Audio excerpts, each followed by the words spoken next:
Hello and welcome to this course. In this digital age, the role of an IT professional is more crucial than ever. With this course, you have an opportunity to explore the world of networks and cloud computing, equipping you with the skills to manage and secure complex systems.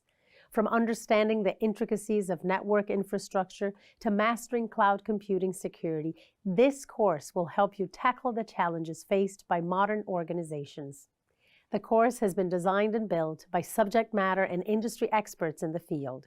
It will equip you with the theoretical and practical knowledge and the real-life problem-solving skills you need to succeed in an entry-level support role. Now, let's delve into the course content to ensure you're fully prepared for this journey.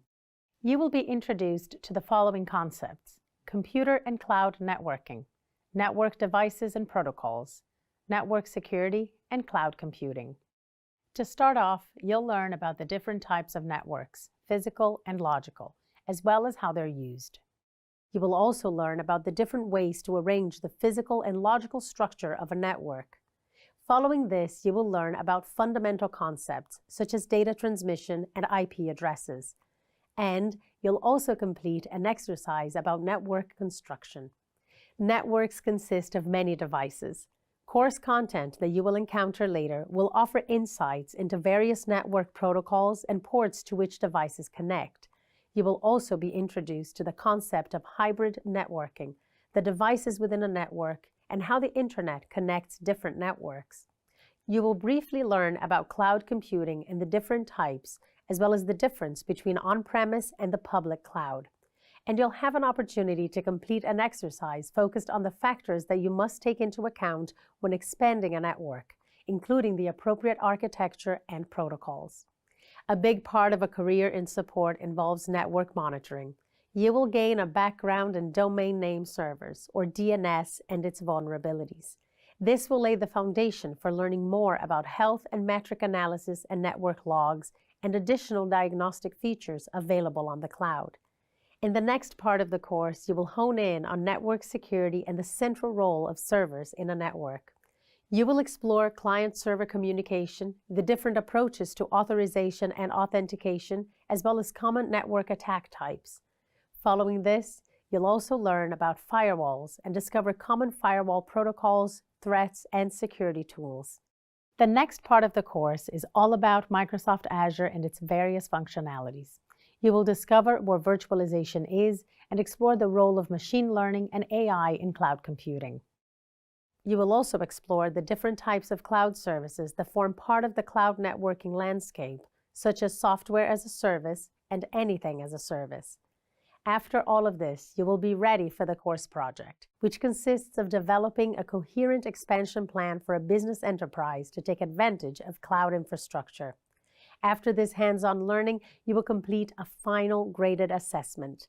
But be assured that everything you need to complete the assessment will be covered during your learning, with each lesson made up of video content, readings, and quizzes.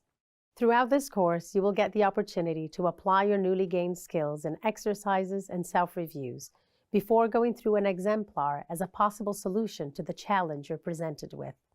The course is part of your preparation for the MS 900 Microsoft 365 Fundamentals exam. Taking the MS 900 exam will set you up for a career as an IT professional. The great thing is, you do not need a background in IT-related fields to take this course. This course is for anyone who has an affinity for technology and an interest in IT support. When you successfully complete this program, you'll earn a certificate to share with your professional network. Earning a certificate is globally recognized evidence of real-world skills. It shows your commitment to keeping pace with rapidly changing technology by expanding your skill set in your professional roles. In summary, this course prepares you for the MS 900 exam. And now that you've reached the end of this course introduction, it's time to start your learning journey. Today, individuals, organizations, and companies, and the world at large rely on some type of network to stay connected. Imagine a busy office with employees typing away at their computers, sending emails, sharing files, and talking on the phone. That wouldn't be possible without a network. But of course, there are different types of area networks that serve different purposes. Remember Sam, who is opening a physical store as part of her ice cream business, a small office like hers would probably have a local area network, or LAN, to connect the devices, while a large network like the internet requires a completely different setup. Over the next few minutes, you'll explore the different types of networks used in today's ultra-connected world and come to understand the different types in modern computing. To begin, let's first review what a network is. A network is a group of connected devices that can communicate with one another and share resources. An office network might not be all that complex, but unexpected issues can arise with both complex and simple networks because both depend on multiple connections. These days, as more and more people work remotely, proper networking has become even more important because it enables people to work in different locations while still accessing the same resources. Networking is a fundamental component of modern computing, making it crucial to learn for anyone who wants to pursue a career in IT or implement basic networking at home and/or at the office. Let's now explore the different types of networks. First is the smallest network, a PAN, or Personal Area Network, which is used to connect devices located close to each other, such as a smartphone and a smartwatch. Bluetooth is the most common technology used in PANs. And you already know about LAN, or Local Area Network, a network that connects devices in a small area like a home or an office like Sam's. People use this kind of network to share things like printers, files, and the internet between devices. This example illustrates a typical household LAN with 2 laptops, a printer, a desktop PC, television, and a phone, all connected to a router. The router is then connected to a modem, which enables the LAN to connect to the internet. Some local area networks use wires to connect to the devices, and others use Wi-Fi. In modern homes, appliances like phones, smart TVs, and fridges can also be part of a LAN, which means they can talk to each other and share resources. Next is a WLAN, or Wireless Local Area Network, a type of network that uses wireless technology to connect devices. Wi-Fi is the most common wireless technology used. This kind of network is convenient because it eliminates the need for cables and it can be accessed from anywhere within the range of the network. And then there's a WAN, or Wide Area Network, that is used to connect LANs that are in separate locations. WANs cover vast areas like a city or even a whole country. The internet is an example of a wide area network. Such a network can use different technologies like leased lines, satellites, and wireless connections to connect local area networks. Covering a smaller area than a WAN, but larger than a LAN, is a Metropolitan Area Network, or MAN. A MAN is used to connect local area networks located in different buildings or neighborhoods within a city. It is mostly used by organizations that have multiple locations within a city. There is also a specialized type of network, a Storage Area Network, or SAN, which is used to provide multiple servers access to storage devices, such as hard drives. This kind of network is used by organizations that have a large amount of data that needs to be stored and accessed quickly. When a SAN is used, the client machine is connected to a LAN, which connects to a server, which in turn connects to the storage. Last is a Virtual Private Network, or VPN, which is a type of network used to provide a secure connection between 2 devices over an unsecured network, like the internet. A VPN encrypts the data being transmitted, making it difficult for anyone to intercept or read the data. VPNs are used by individuals and organizations to provide secure remote access to their networks. As you have learned in this video, there are many types of networks, from PANs that connect devices close to each other via Bluetooth, to WANs that connect devices spread over a whole country. And there are also specialized networks used for storage or security, like SANs and VPNs. In conclusion, networks play an essential role in connecting people and devices, enabling the transfer of information and resources between them. You now know about different types of area networks, but you also have to consider how best to arrange a network's physical and logical structure. This arrangement is called the network's topology, and there are several options to choose from. Think about Sam's small office at the ice cream store. You would have to pick a topology you think would work best. But how do you decide what kind to use? In this video, you will learn about different types of topologies and their advantages and disadvantages to help you make an informed decision about which one would work best for your setup. The term topology refers to the network's shape, and networks can take several different shapes. These include bus, ring, star, mesh, and tree topologies. A network topology determines how devices are connected and data travels through the network. Understanding network topology is important to ensure efficient communication and sharing of resources between devices. Let's examine the different types of topologies used in modern networks. First is bus topology, which is when all devices are connected to a single cable or line. The cable acts as a backbone, and the devices are linked to it through connectors. In this type of topology, data is sent from one device to another by broadcasting it on the cable. All devices on the network receive the data, but only the device that the data is intended for processes it.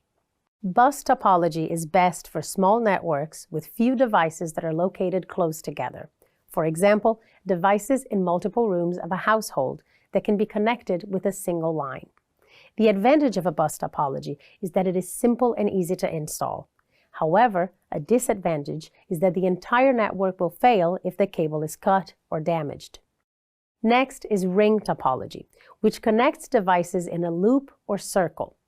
Data is sent from one device to another in a specific order, and each device repeats the data before passing it on to the next device. In a ring topology, data travels in only one direction, and the devices are linked to each other through connectors. Ring topology is usually used for high-speed data transfers between devices in a closed-loop network, when the data needs to travel in a specific direction from one device to another. The advantage of a ring topology is that it is efficient because data travels in only one direction. However, a disadvantage is that the entire network can fail if one device fails.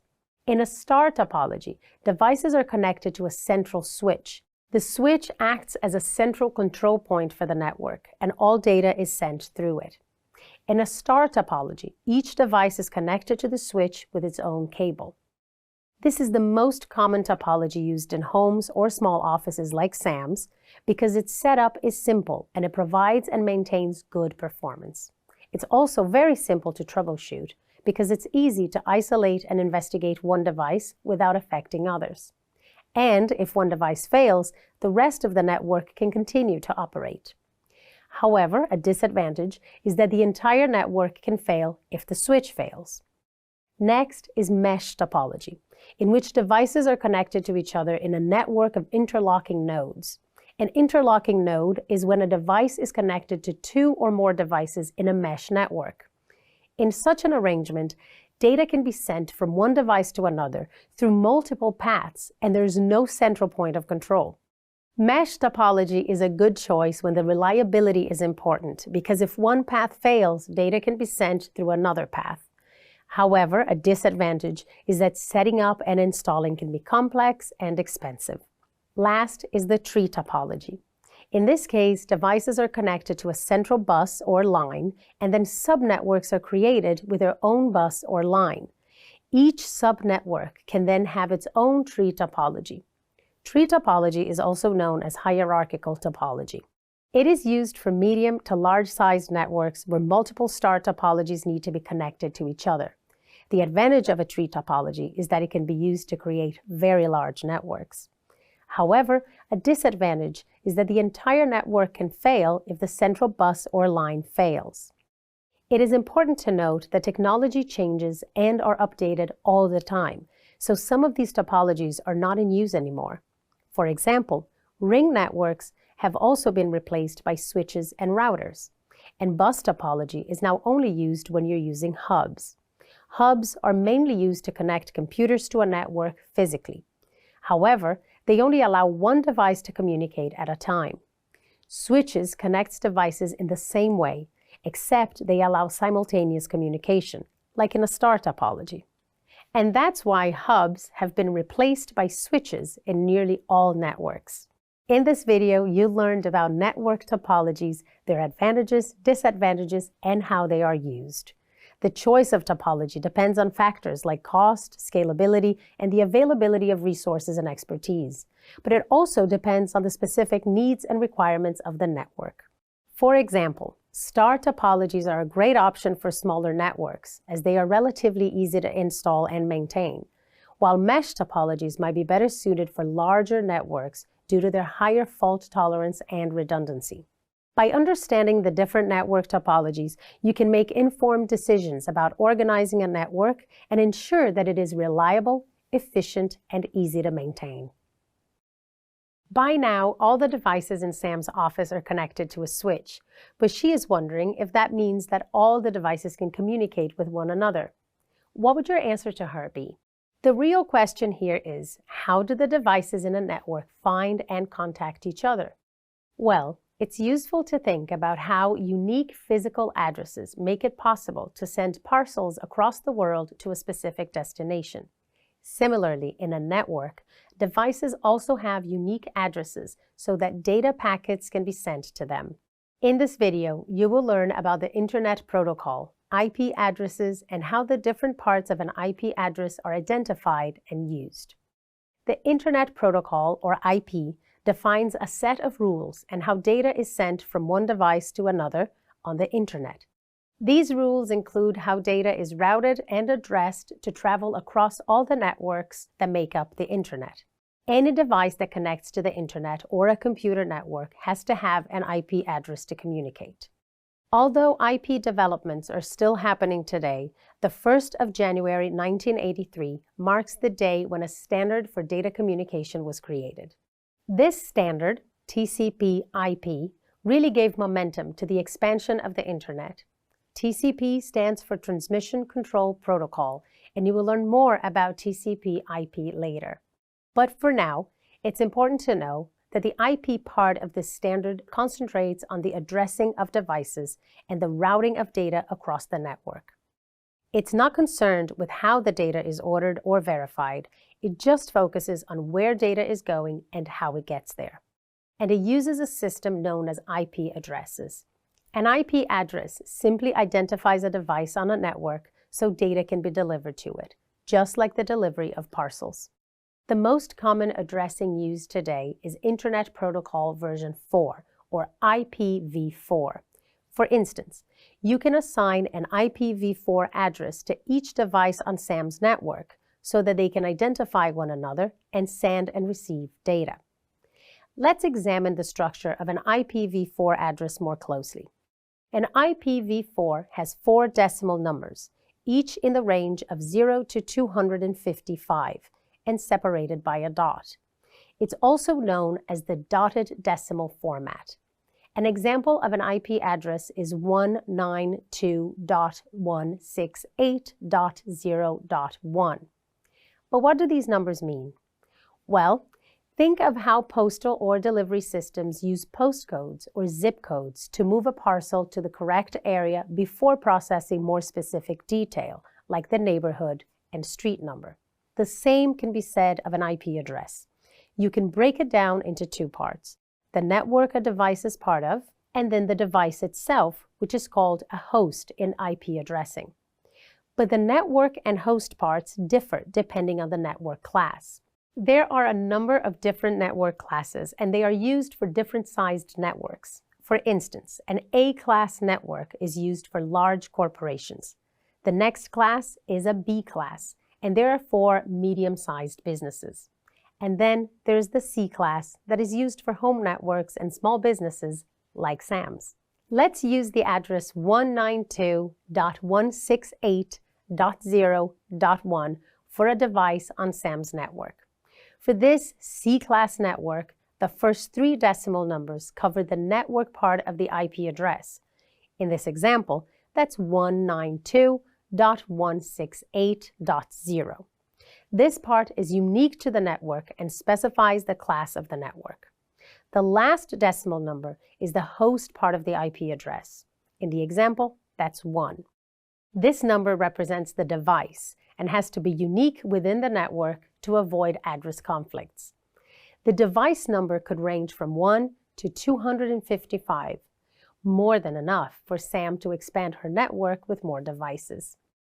You now know that IPv4 addresses have a network part and a host part, and that these parts might vary depending on the class of the network. But how do you know which part is which? The Internet Protocol uses something called a subnet mask to identify the network and host portions of the address. A subnet mask uses the same format as an IP address. Starting from the left, it identifies which of the 4 decimal numbers separated by a dot belong to the network side of the address. Each of these sections is called an octet. There are 3 common subnet masks, and they are used for different network classes. For example, an A-class network uses the subnet mask 255.0.0.0. Here, the first octet is the network part, and the last 3 octets are the host part.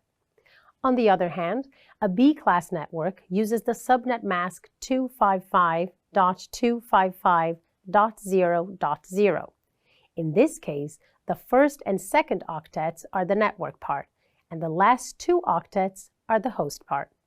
And a C-class network uses the subnet mask 255.255.255.0.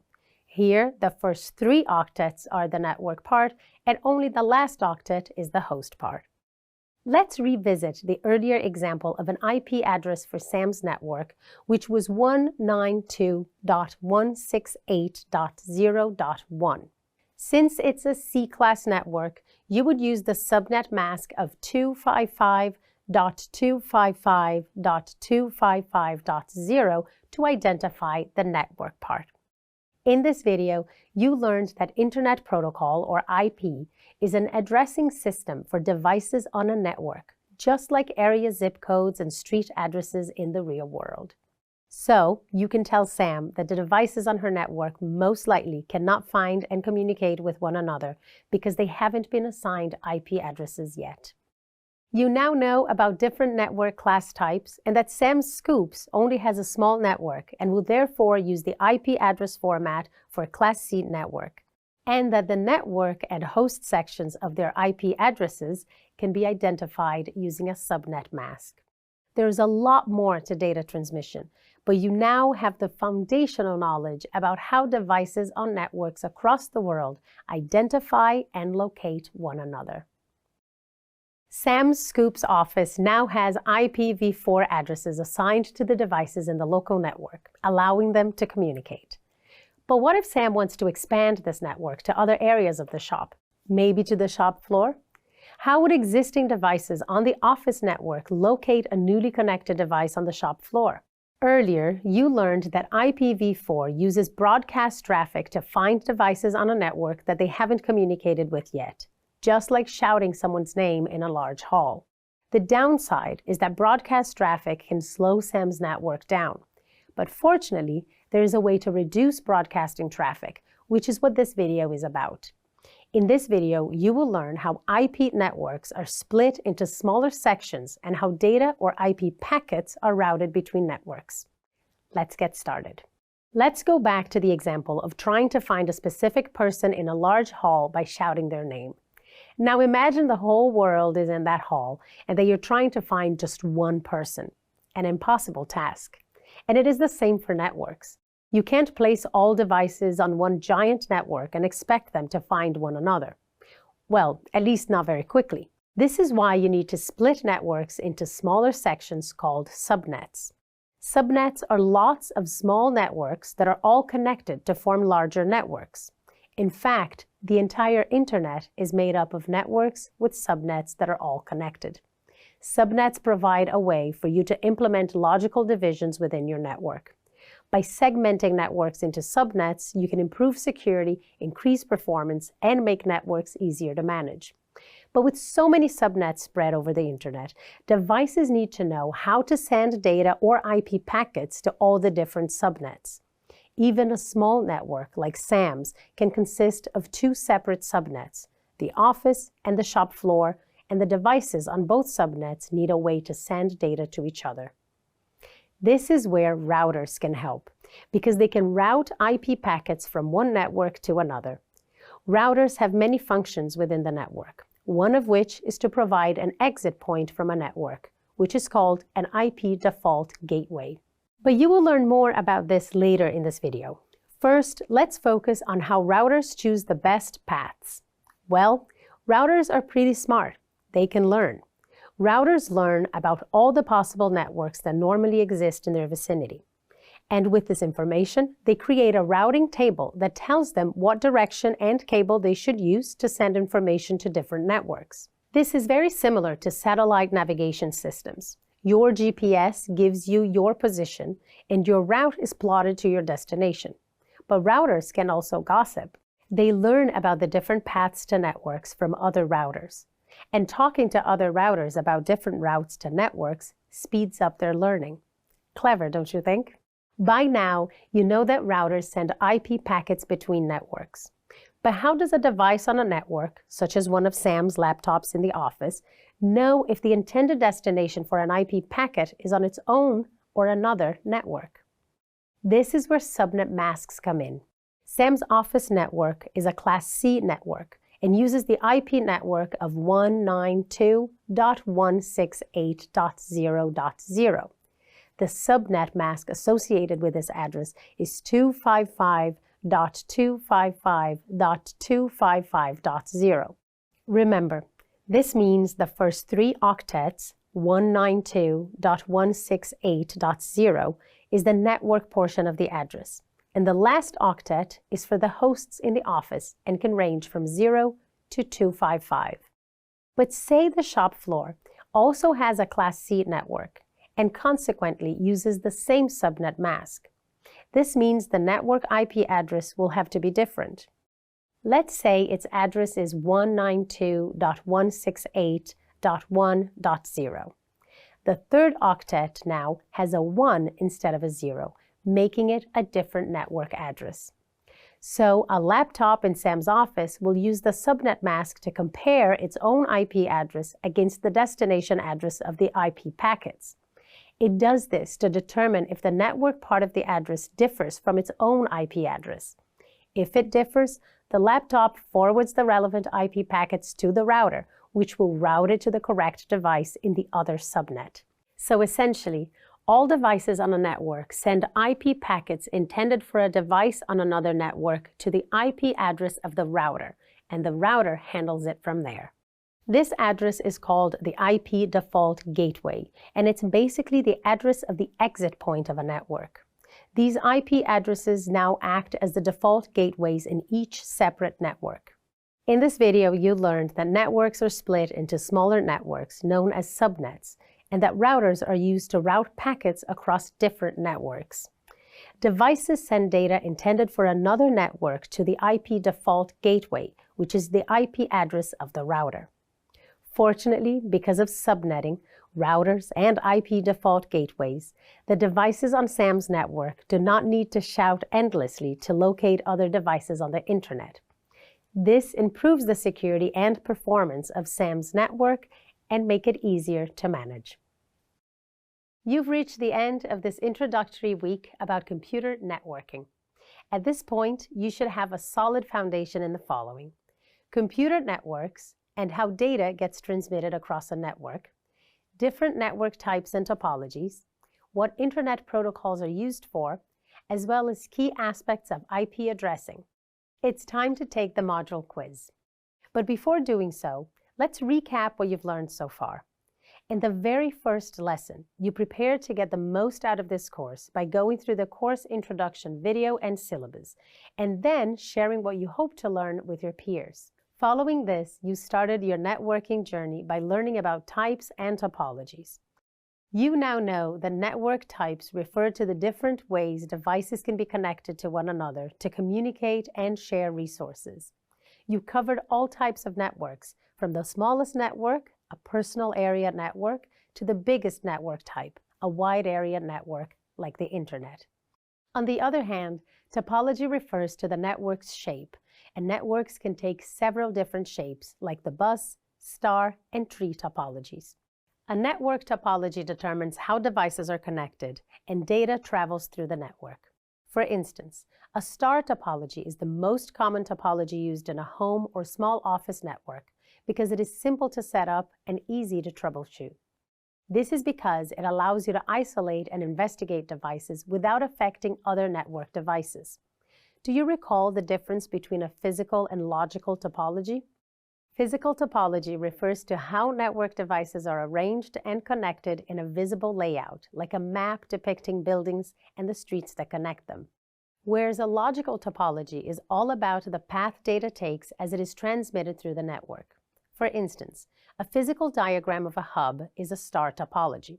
It depicts how the devices are connected with cables, but it doesn't tell you what happens inside the devices. To understand how data flows in the network, you must examine the logical diagram, which in this case is a bus topology. That means that hubs share the network resources with all devices, but only one device can send data at a time. Next, you gained insight into the steps involved when data travels along a network and the security concerns involved in data transmission. Can you recall the steps during data transmission? They involve preparing the data, the sender initiating the transmission, breaking data into packets, and addressing packets. The next step is transmitting packets, then receiving them. Next, reassembling packets, and finally, delivering the reassembled data. You learned that attackers use several techniques to steal user data, including eavesdropping, data tampering, phishing, and malware. You will cover these attack types in a lot more detail later in this course. Next, you participated in an exercise about configuring a physical network topology for SAM's scoops. This was just the start of your journey with the ice cream startup and its network needs. As you gain knowledge about networking and cloud computing throughout this course, you will improve SAM's network. But back to what you learned this week. You learned all about IP addressing. You learned that the Internet Protocol, or IP, is a set of rules for how data is sent from one computer to another on the Internet and uses a code system known as IP addresses. An IP address identifies a device on a network so data can be delivered to it, just like zip codes and street addresses are used to deliver physical parcels. You built on this foundational knowledge about IP addressing by exploring the two different ways how IP addresses are assigned to devices on networks. Static IP address assignment, which involves manual configurations and can be time-consuming, and dynamic IP address assignment, which is easier because it automatically configures IP addresses for network devices. You also learned the difference between IPv4 and IPv6. IPv4 was introduced when the Internet was initially launched in the 1980s, but the world soon ran out of IP addresses for the billions of devices connected to the Internet. An expanded address space was needed, and that's why IPv6 uses a 128-bit address compared to the 32-bit address of IPv4. IPv6 offers trillions and trillions of more IP addresses than IPv4.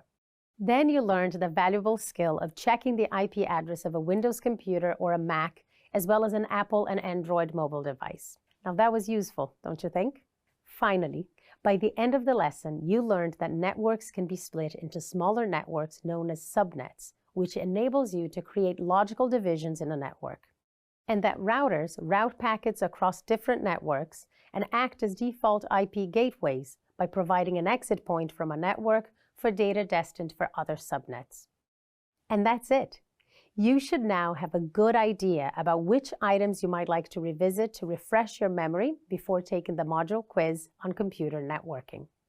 Then, over the next week, you will expand your knowledge of data transmission by diving deeper into network devices and protocols. Good luck. As you now know, a network is a group of interconnected devices that share resources and communicate with each other. There are different types of networks, and the topic of this video is hybrid networking. Previously, you were tasked with building a physical network topology for SAM scoops with wired devices connected to a network switch. The network works well, but it's frustrating to only be able to access the network from the office because it complicates tasks such as taking inventory. What can SAM do to solve the problem? Perhaps you should consider using a hybrid network. Let's examine what a hybrid network offers SAM's business by exploring different network device types and how they can be connected. A hybrid network is a network or combination of networks that use different connective technologies to link devices. An example of a hybrid network is a mobile phone because it can support Wi-Fi and cellular connections. And many laptops can support 3 different types of connection: wired, wireless, and sometimes cellular. A hybrid network brings together all of this technology. A hybrid network can also be as simple as having both a wired connection and wireless connectivity on one home network using a wireless router supporting both. This setup provides more flexibility for users because there's more than one way for them to connect to the network, and they're not confined to a location close to a cable. Right now, SAM's Scoop's network relies only on wired connections, so it's not a hybrid network. Because of its flexibility, you can already recognize that a hybrid network is a good choice for SAM's business. But it's not just the connectivity and flexibility that are vital, and it's also crucial to remember that a network should always be designed to easily upscale with a business when it requires new devices to be accommodated. Hybrid networks are well suited to upscaling, and this is definitely another important consideration in SAM's choice of network. A hybrid network set up for SAM's business could be like this one, where some devices have wired connections to a network switch and others are connected wirelessly to a router. Note that this network is connected to the internet, so it'll need certain components, like a modem and a firewall, to make such a connection possible. Let's go through the components that make up a hybrid network, starting with a network switch like the one SAM has in her current network. A switch is designed to have many ports so that you can connect many different devices to it with cables. They are often referred to as Ethernet switches because they allow you to use Ethernet cables to connect laptops, computers, printers, and other devices to a network. You've learned about routers earlier, which are used to interconnect networks. It only has a few ports to connect wired networks. Remember, a router uses IP addresses to forward data to the correct network and route it across the best paths. Routers can also interconnect different connection types, such as wired and wireless technologies. They are the devices that truly interconnect to different network technology. So if SAM's network were to be a hybrid one, it would definitely need a router. What's more is that wireless technology can be added to a router to create a wireless router, which is what many homes have today. One device can act as a switch, a router, and a wireless device all in one. However, such an all-in-one device is limited by the number of ports it has, so there may be a need for more switches. Next is a modem, a device that connects a network to the internet via an internet service provider and that converts older technology that doesn't understand digital signals. Digital signals are patterns of ones and zeros, while older technology uses analog signals. For example, many older telephone circuits use an analog signal, but the technology is slowly being phased out. Much like a switch and a router, a modem can be built into a router to make an interconnective powerhouse. Finally, there is the firewall, the security guard of the network. You will learn more about firewalls later in this course, but for now, it's enough to know the following. A firewall defends both the network and the devices attached to it by not allowing anything in from outside the network unless it has been granted permission. And it's typically placed on the edges of your network or where the most significant threat from an attack could come from, like the internet. By default, a firewall allows traffic from the network it's protecting to go out to other networks, typically the internet, as well as the replies to that traffic. But it will block anything originating from the outside unless it's allowed by the firewall rules. But you will learn more about this later in this course. Firewalls can also be built into routers, especially for homes and small businesses. But larger businesses usually need extra protection. So in that case, they are separate devices. Many other network devices exist, although some technology has been retired or merged into other devices, like a router, which can perform many tasks other devices perform. But in a lot of cases, scale becomes a problem. Having one device to do it all is acceptable in your home when only a few people use the network, but in an office, you could have hundreds of employees. That's when you use devices confined to what they're good at. This is so that they can be optimized to perform at high speeds rather than perform hundreds of different jobs. This means that SAM's network will probably not rely on only one device to do it all, because it'll make it more difficult to upscale as the business grows. Nearly all networks today are hybrid. Even if you only have one device at home, like a wireless router, it could perform many tasks, creating a hybrid network. Or you could have several devices, each performing their own role. Hybrid networks come in many different shapes and sizes, but it's the mix of connectivity types that makes them hybrid. Adding wireless connectivity would greatly benefit SAM because it'll allow her employees to move around without being tied to a desk, but still be connected to the network. So, a hybrid network seems the way to go. But it's not just about flexibility and convenience. A hybrid network is also easier to upscale as a business grows, making it an attractive choice for SAM scoops. An office network without an internet connection is limited to only the hardware in that network. In SAM's office, this means that their storage is limited to the storage on the laptops. With all the inventory taking and sales data they need to keep, that storage will eventually run low. So what can a business like SAM Scoops do if it has additional computational and storage needs that the devices in their internal network can't meet? In such a case, connecting the network to the internet is a game changer because suddenly the business has access to near unlimited storage and powerful processors offered by cloud computing. But what exactly is cloud computing? In this video, you will be introduced to the topic of cloud computing and the different types of cloud environments and their uses. Let's start with what exactly cloud computing is. You know your computer has specific necessary components to make it run, like a CPU, RAM, and storage. These are known as your computing and storage resources. The resources in your machine can only do so much since there are limits to their capacities, and you can only add so many physical resources to a computer. Cloud computing is all about taking those limited resources and expanding them. It does so by giving you access to many more components than your physical machine can handle. And the locations where these components are organized are called data centers. In a data center, all the components are spread across hundreds of servers, sometimes thousands. You can imagine a data center as one giant computer that provides computing and storage resources. For it to work, each data center has to have a connection to a network, which in most cases is the internet. The internet connection makes the resources available to anyone who needs them and has allowed cloud technology to expand very quickly. Within cloud computing, you have three main types: public, private, and hybrid, with a fourth, lesser-known type known as multi-cloud. A public cloud is operated and owned by a third party, providing all the computing and storage resources and managing the hardware maintenance and power requirements. These computing and storage resources are spread worldwide across many different data centers, ready for anyone to buy and use. Microsoft Azure is one of the biggest providers of public cloud services. To give you an idea, Microsoft has data centers in many different regions. Their distribution includes Europe, North and South America, the southern part of Africa, as well as the Middle East, Asia, Australia, and New Zealand. Public clouds aren't ideal for everyone. For some, a private cloud makes more sense. A company might decide to have its own data center, which could be a small room to service just that building or the business as a whole. Typically, it's used just for employees of that business. The company is responsible for buying and maintaining the equipment and powering it.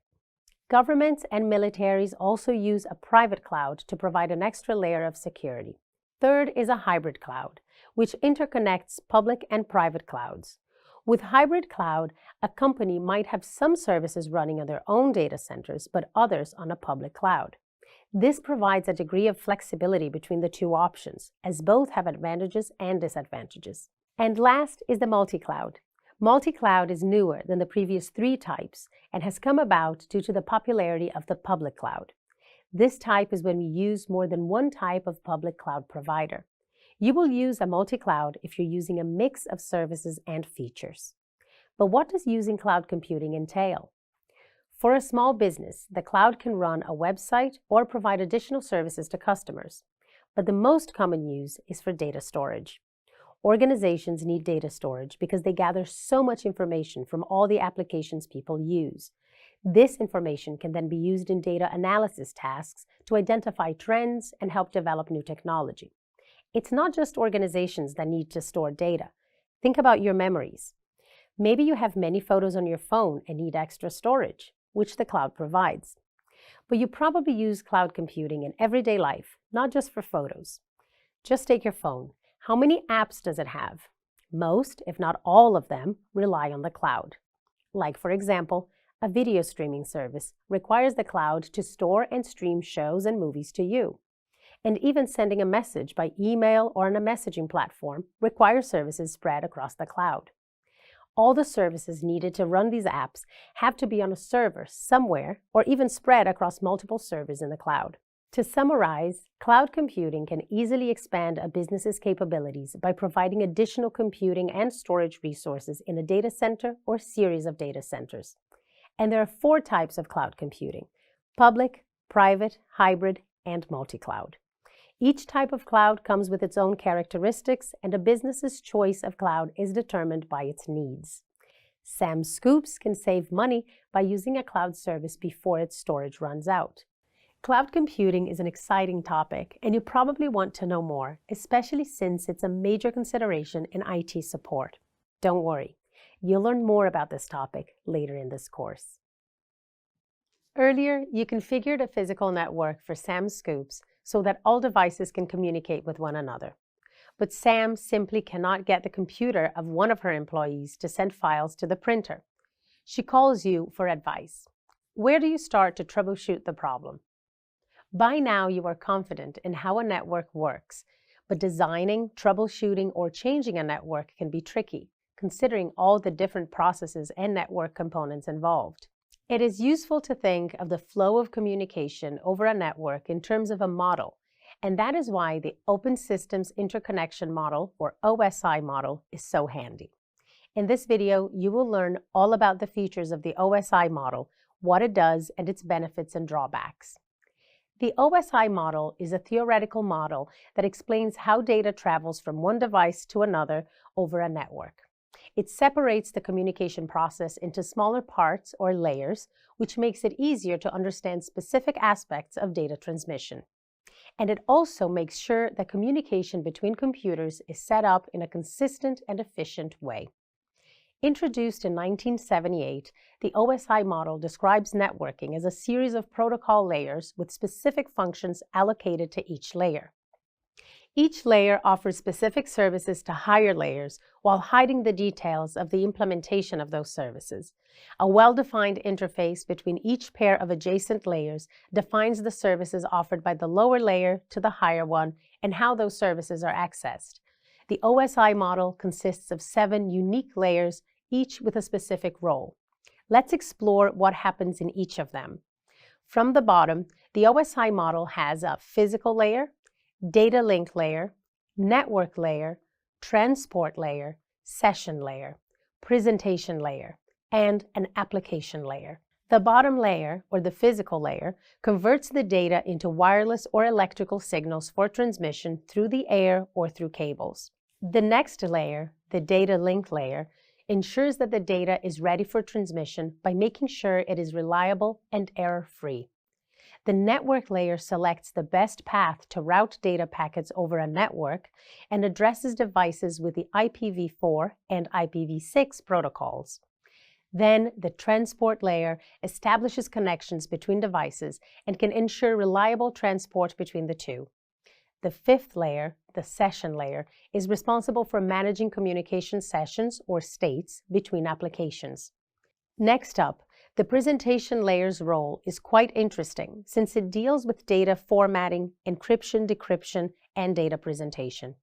And the final layer, or the application layer, plays an essential role by enabling the users or devices to communicate with each other. This layer provides an interface with which you can access the network to perform the necessary tasks.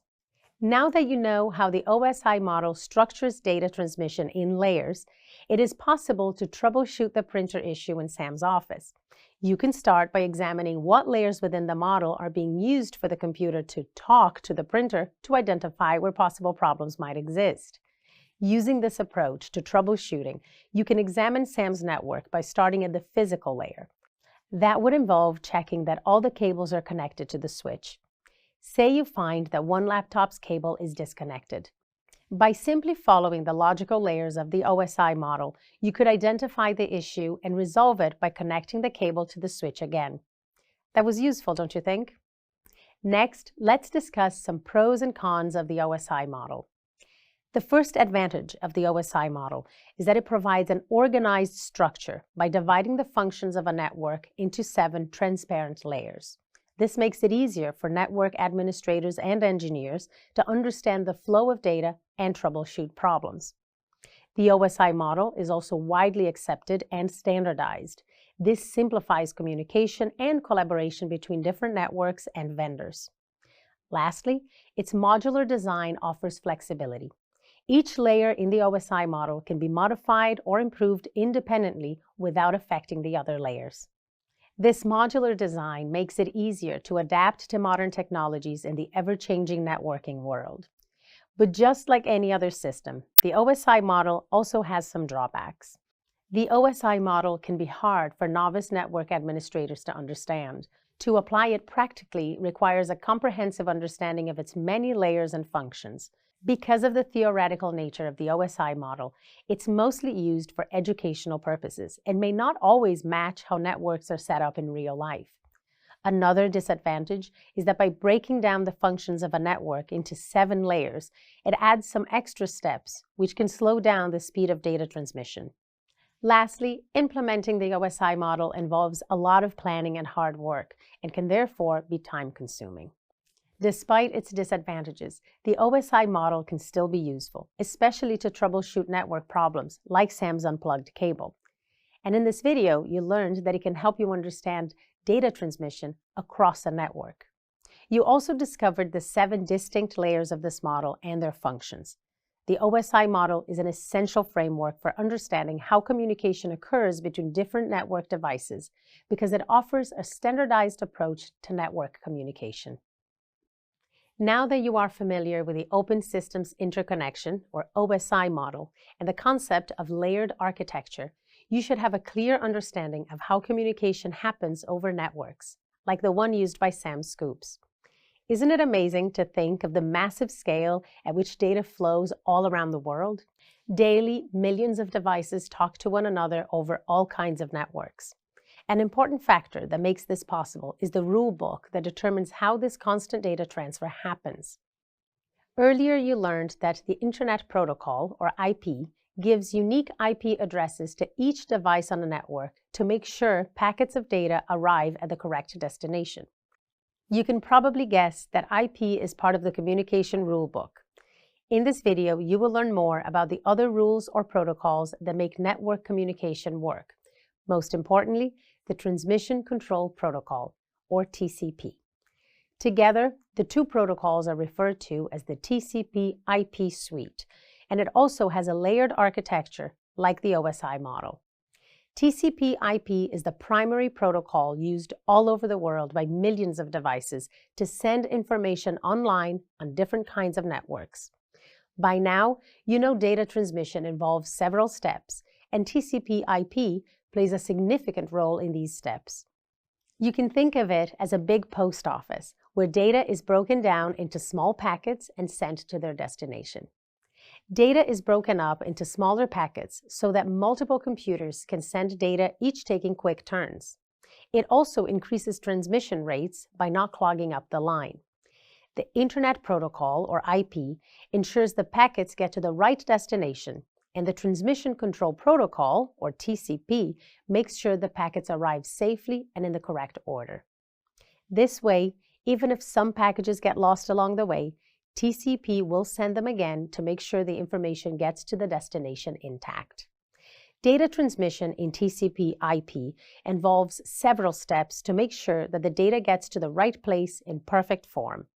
And these steps happen in different layers. Let's examine the steps in more detail. First, data is divided into smaller parts called packets before being sent over the network.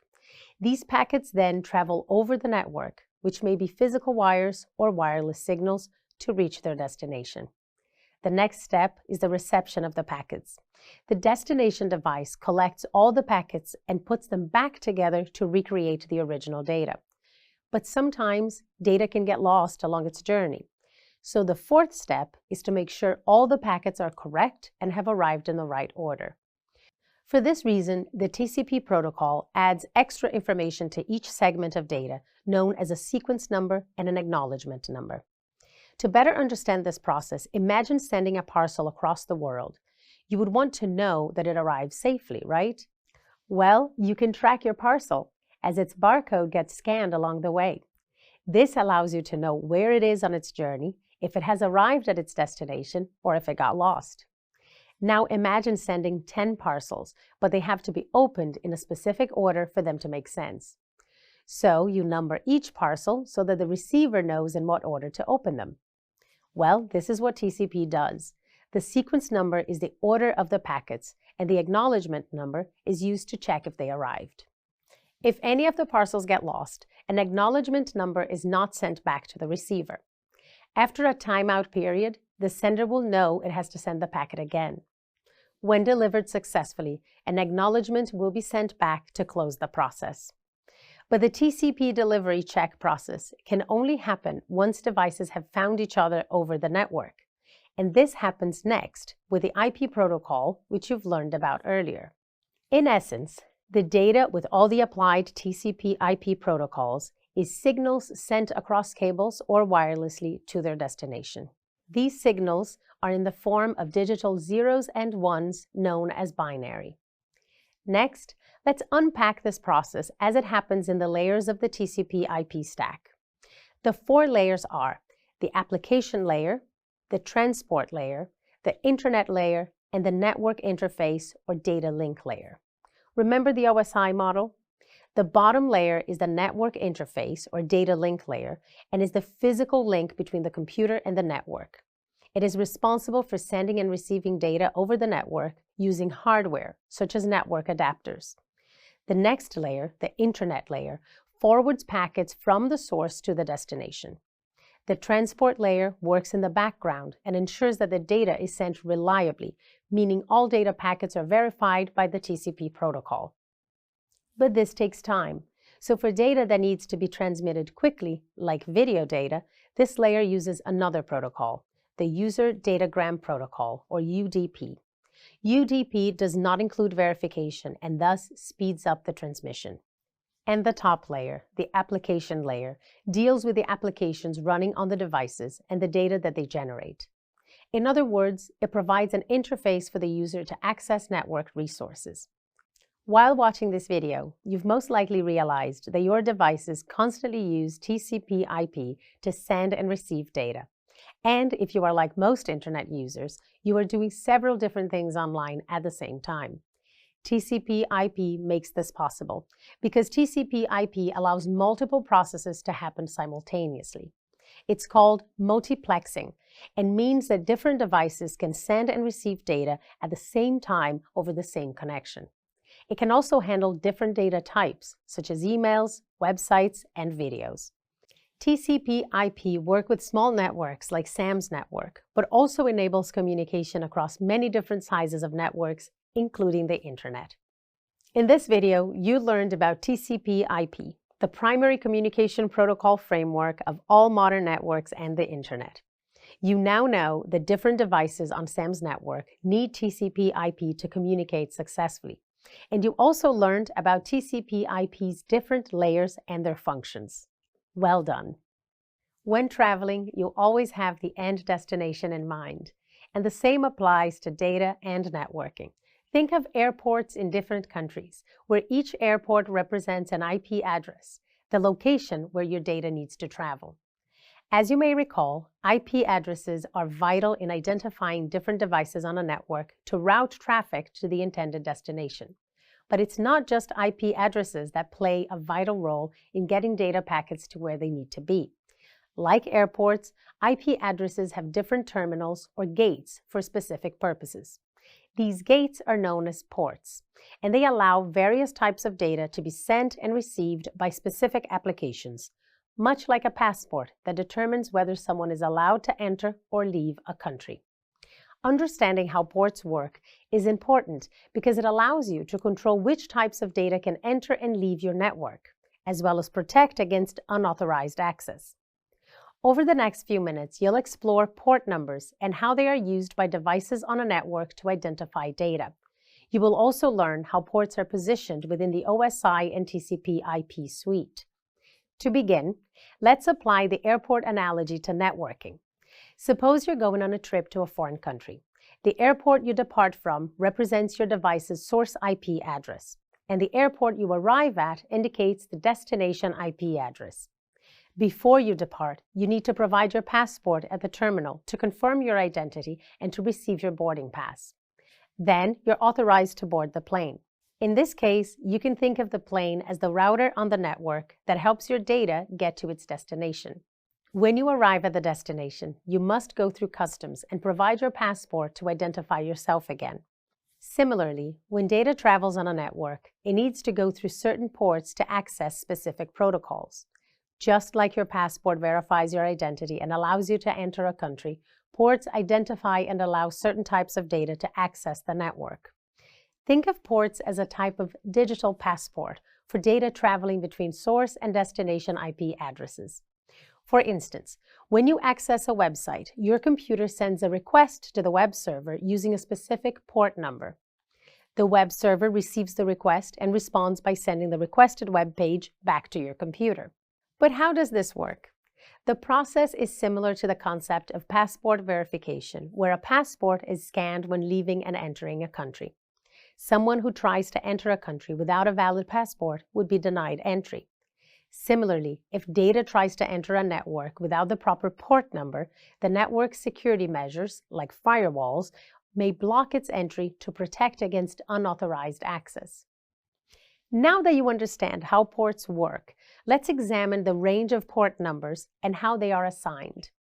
Port numbers are used to identify different types of data during transmission and are assigned within the transport layer of both the TCP/IP suite and the OSI model.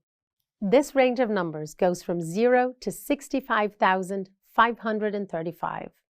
Both the Transmission Control Protocol, or TCP, and User Datagram Protocol, or UDP, use port numbers to identify themselves. The application layer of both models identifies the specific protocol required by the application, and then the transport layer assigns a port number to that protocol, using a specific number to identify it.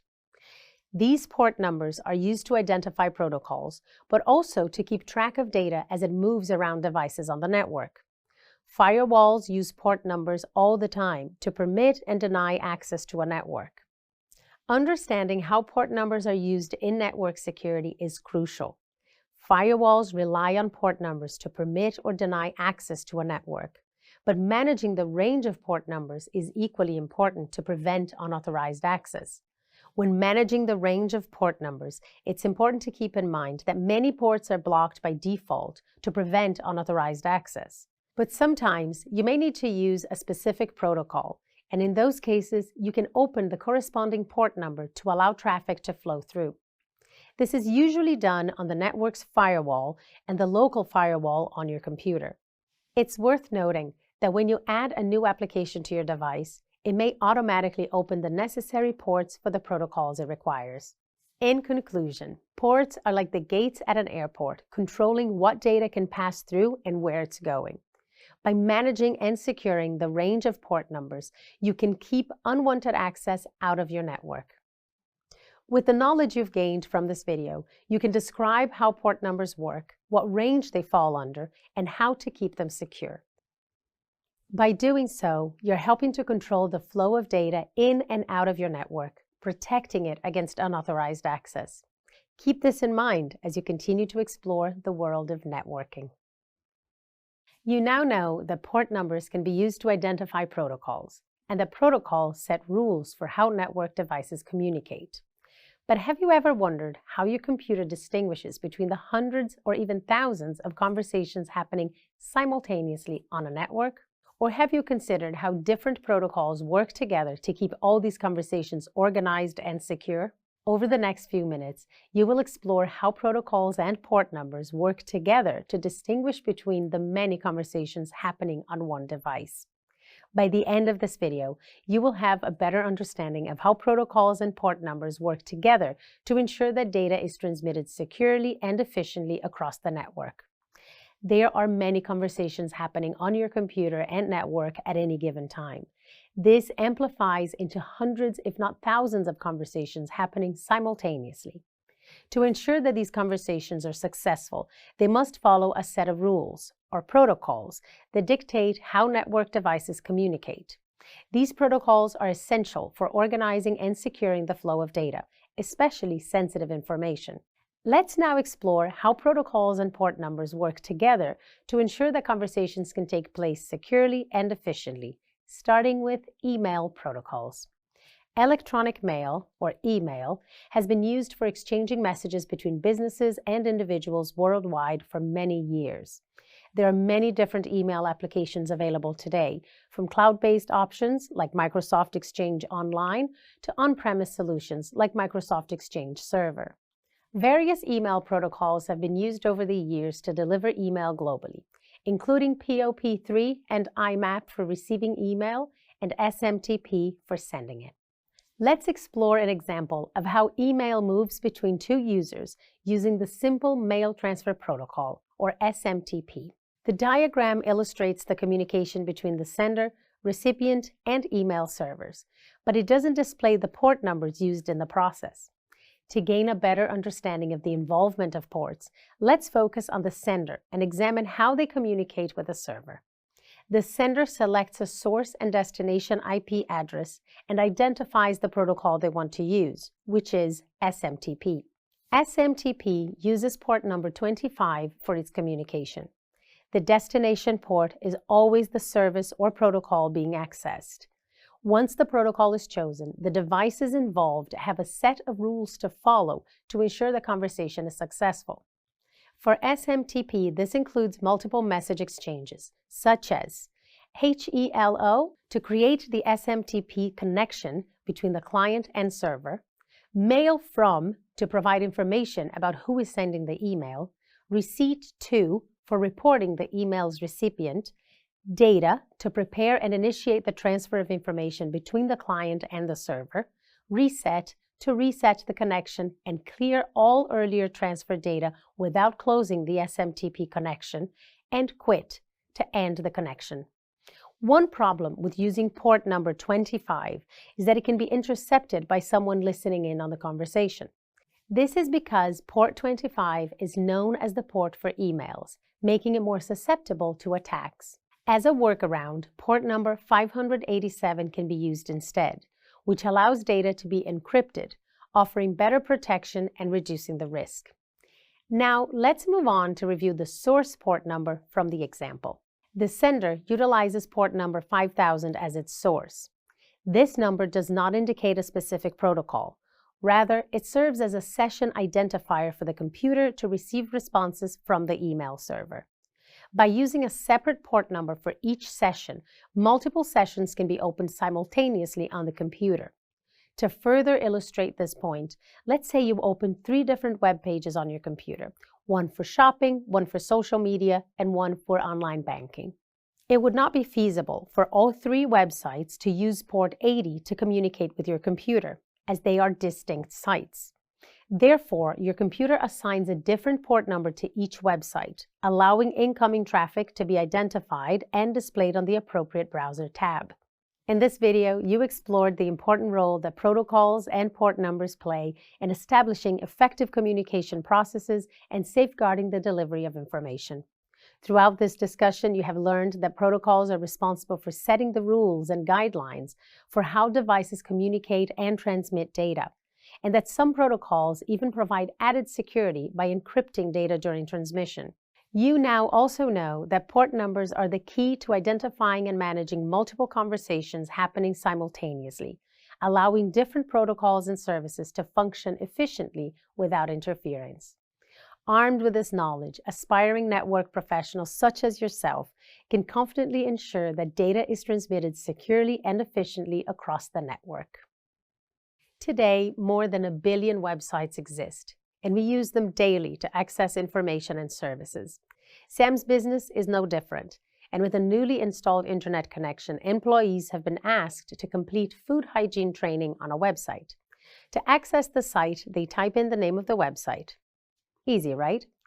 But you've learned that websites are stored on servers, and servers have IP addresses. So how is it possible for employees to access the website without the IP address of the server? That's where DNS, or Domain Name System, comes in. And in this video, you will be introduced to the concept, what it is used for, and how it makes finding websites on the internet easier. You know that IP addresses are used to identify and locate devices on a network, and that a website is a location somewhere out on the internet. But IP addresses are long and complicated to remember. Imagine you had to navigate the internet using IP addresses. Think about all the websites you visit daily and how much harder it would be if you could only find them by using an IPv4 or IPv6 address. It's great that you can use website names to find what you need on the internet, but that's not how devices like servers that host these websites work. They only understand how to communicate using IP as the standard. Something has got to sit between the easy-to-read name and the IP address, and that's the job of the Domain Name System. The Domain Name System is a service that translates a human-readable domain name, or URL, into the IP address of the server that's hosting the site or service. When you type a website address into your browser, like www.samscoops.com, an automatic search is instigated on a DNS server. This is known as a DNS lookup. The DNS server acts as a translator, taking the name you typed and converting it to an IP address that can be located for the relevant website. The IP address is stored in the DNS server as a record, and there are a number of record types. The DNS server will use an address record, or a record, when simply looking for a website name translation. Another type of record is a Domain Name System Service Record, or SRV, which can tell a device what services are available for a particular website. For example, a website that needs video conferencing capabilities requires the use of a video communication protocol, like Session Initiation Protocol, or SIP. DNS uses port number 53 and can send requests reliably using TCP or unreliably using UDP. DNS needs to be fast, so UDP is the preferred protocol because it doesn't provide packet delivery check overheads. Many DNS servers worldwide provide this lookup service because there are so many incoming requests from everyone surfing the web. If there were only one DNS server, you would have to wait a really long time for the translation to take place before you could get to the website you want to access. Anyone can create DNS servers, but there are so many in existence that you don't have to go through the setup yourself to access websites. Internet service providers, or ISPs, typically provide a DNS server for their customers, and companies like Microsoft own many such servers worldwide. In summary, DNS, or Domain Name System, is an essential part of the modern internet that translates user-friendly domains into numerical IP addresses to route internet traffic to the appropriate destination. To do this, it needs to be fast and responsive. Therefore, it uses the UDP protocol, so you don't even notice the translation from the website name to IP address. Unfortunately, DNS is susceptible to attacks, but you'll learn more about that soon. Previously, you learned that network traffic could be monitored to identify threats and make sure that no process or application takes up too many resources and bandwidth. This is a great way to ensure that the network supports the business in the best way possible, but it's not very proactive. After all, you're just monitoring the traffic as it's already moving across the network. As data is being collected, how can you use it? Although she hasn't implemented any network traffic monitoring yet, Sam is wondering what the benefits of traffic monitoring could be and if it's something the business should pursue as it expands. In this video, you will learn how analyzing collected data can help you determine a network's health with metrics and implement some proactive actions on the network using analysis. Health and metric analysis are about spotting trends and patterns in data collected from network traffic monitoring. The identified trends and patterns can then be used to proactively introduce traffic management methods to keep the network healthy. And traffic management methods can ensure that the capacities on network devices are maximized without overloading them, thereby increasing the return on investment, or ROI. Metric analysis involves measuring key performance statistics to understand how something is performing and predict its future performance based on the gathered data. Tools used for this prediction generally need at least 30 days' worth of data to create a baseline performance. For a network, there are several different metrics that can help determine network health and performance. Let's examine some of them. First is bandwidth usage. This metric is about checking that you are not going over the amount of available bandwidth. If the bandwidth usage is too high, it can affect the network's performance by slowing things down. The second metric is packet loss, when packets get lost on the network between the source and destination. You know that TCP can resend those lost packets, but that can actually create more congestion on the network if it occurs too often. The third is latency. This is how long a packet takes to move across the network and back again. It's also known as the round-trip time, or RTT. Last is network availability. This is a key metric because it reflects uptime on the network. In other words, it tells you when the network is working and when it is not. These metrics and others can tell you how healthy your network is and how well it's performing. Next, let's discuss traffic management.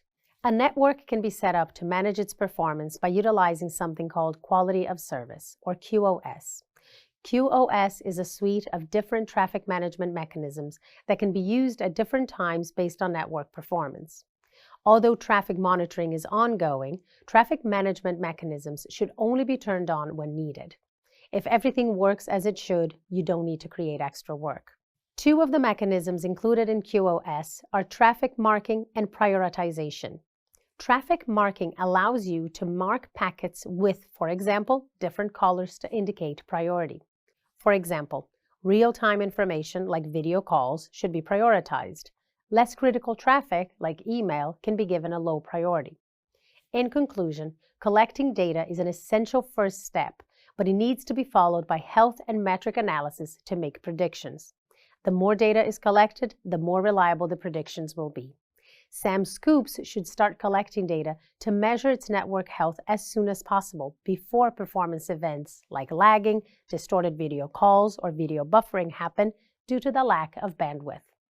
Some traffic management mechanisms will have to be configured to prioritize the most important traffic to get the best performance and usage out of the current network devices. Ultimately, this will save the business money and get a better ROI on the equipment used. You've made it to the end of the second week of this course. Aren't you proud of yourself? You should be.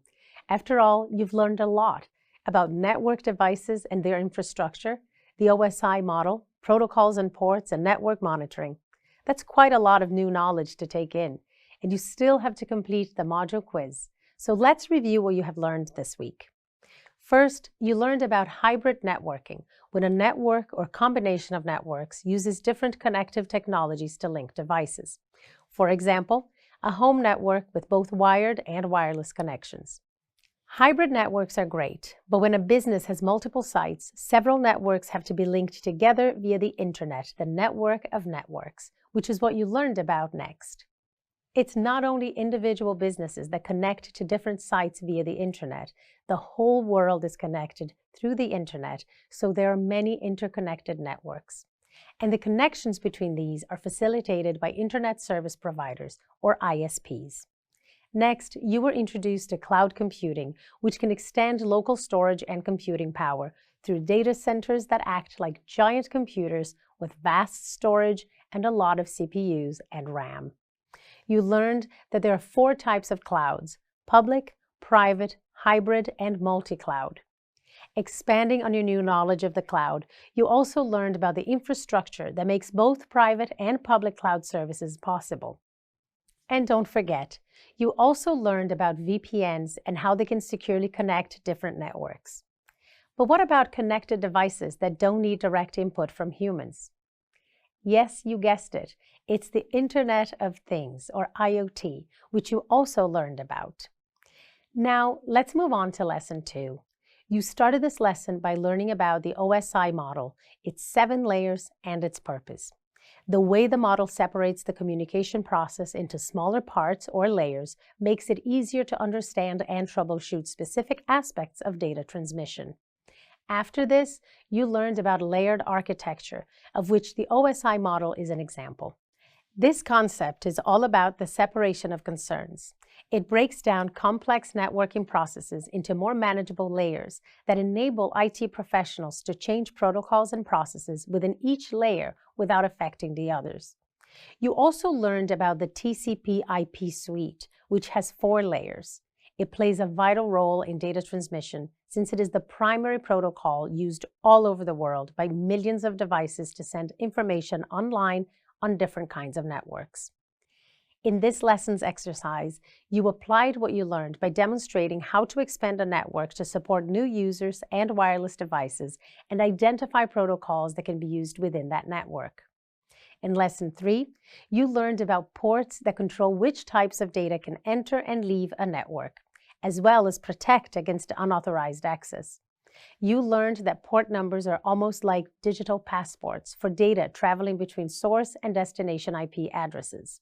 If data attempts to enter a network without the proper port number, the network's security measures, like a firewall, may block its entry to protect against unauthorized access. Next, you explored more protocols involved with data transmission. Network protocols provide a common language that enables different devices to talk to each other and share information. You also learned that proper network protocols have to be implemented to protect a network from cyber threats. At this point, you have learned about both ports and protocols, but don't forget that they work together to securely and efficiently transmit data across a network. Some protocols set rules for how devices communicate and transmit data, while others support data encryption. And port numbers separate and identify multiple ongoing conversations between devices. You also learned that port numbers can be divided into 3 ranges and that various protocols are associated with each port number. As part of this lesson, you also completed an exercise in which you learned how to identify the sessions that are currently in use on a computer. Finally, you completed a lesson about network monitoring. This started off with learning about how DNS enables users to access websites using user-friendly domain names instead of numerical IP addresses. Unfortunately, because it's so widely used, DNS is very vulnerable to attacks. DNS relies on a structure of 4 different DNS server types to deal with hundreds of thousands of requests every second from around the world. So, there are many opportunities for attackers. After this, you learned about how network traffic monitoring is used to check what protocols and data are moving around a network and monitor performance and security threats. Network traffic monitoring helps businesses quickly detect and respond to security incidents, prevent data breaches, and ensure that network resources are used efficiently. But monitoring is only half of the equation. The other half is analyzing the data you collect and proactively introducing traffic management methods. Examining metrics keeps the network healthy when problems are spotted in trends or patterns. Some of the metrics used for analysis include checking bandwidth, packet loss, latency, and network availability. And you can use the Quality of Service, or QoS suite, to deploy traffic management mechanisms. Lastly, you learned about network logs and how they record information from data points on a network. And you learned about filtering and searching logs efficiently to find relevant information. Now that you've reviewed this week's content, you should be ready to take the module quiz about network devices. If you aren't, don't worry. It's easy enough to go back and revisit items you feel unsure about. Work at your own pace. But even if you are ready for the quiz, first take a moment to appreciate your efforts before you move on. Well done. Sam Scoop's client base has grown significantly, and keeping track of client information has become challenging.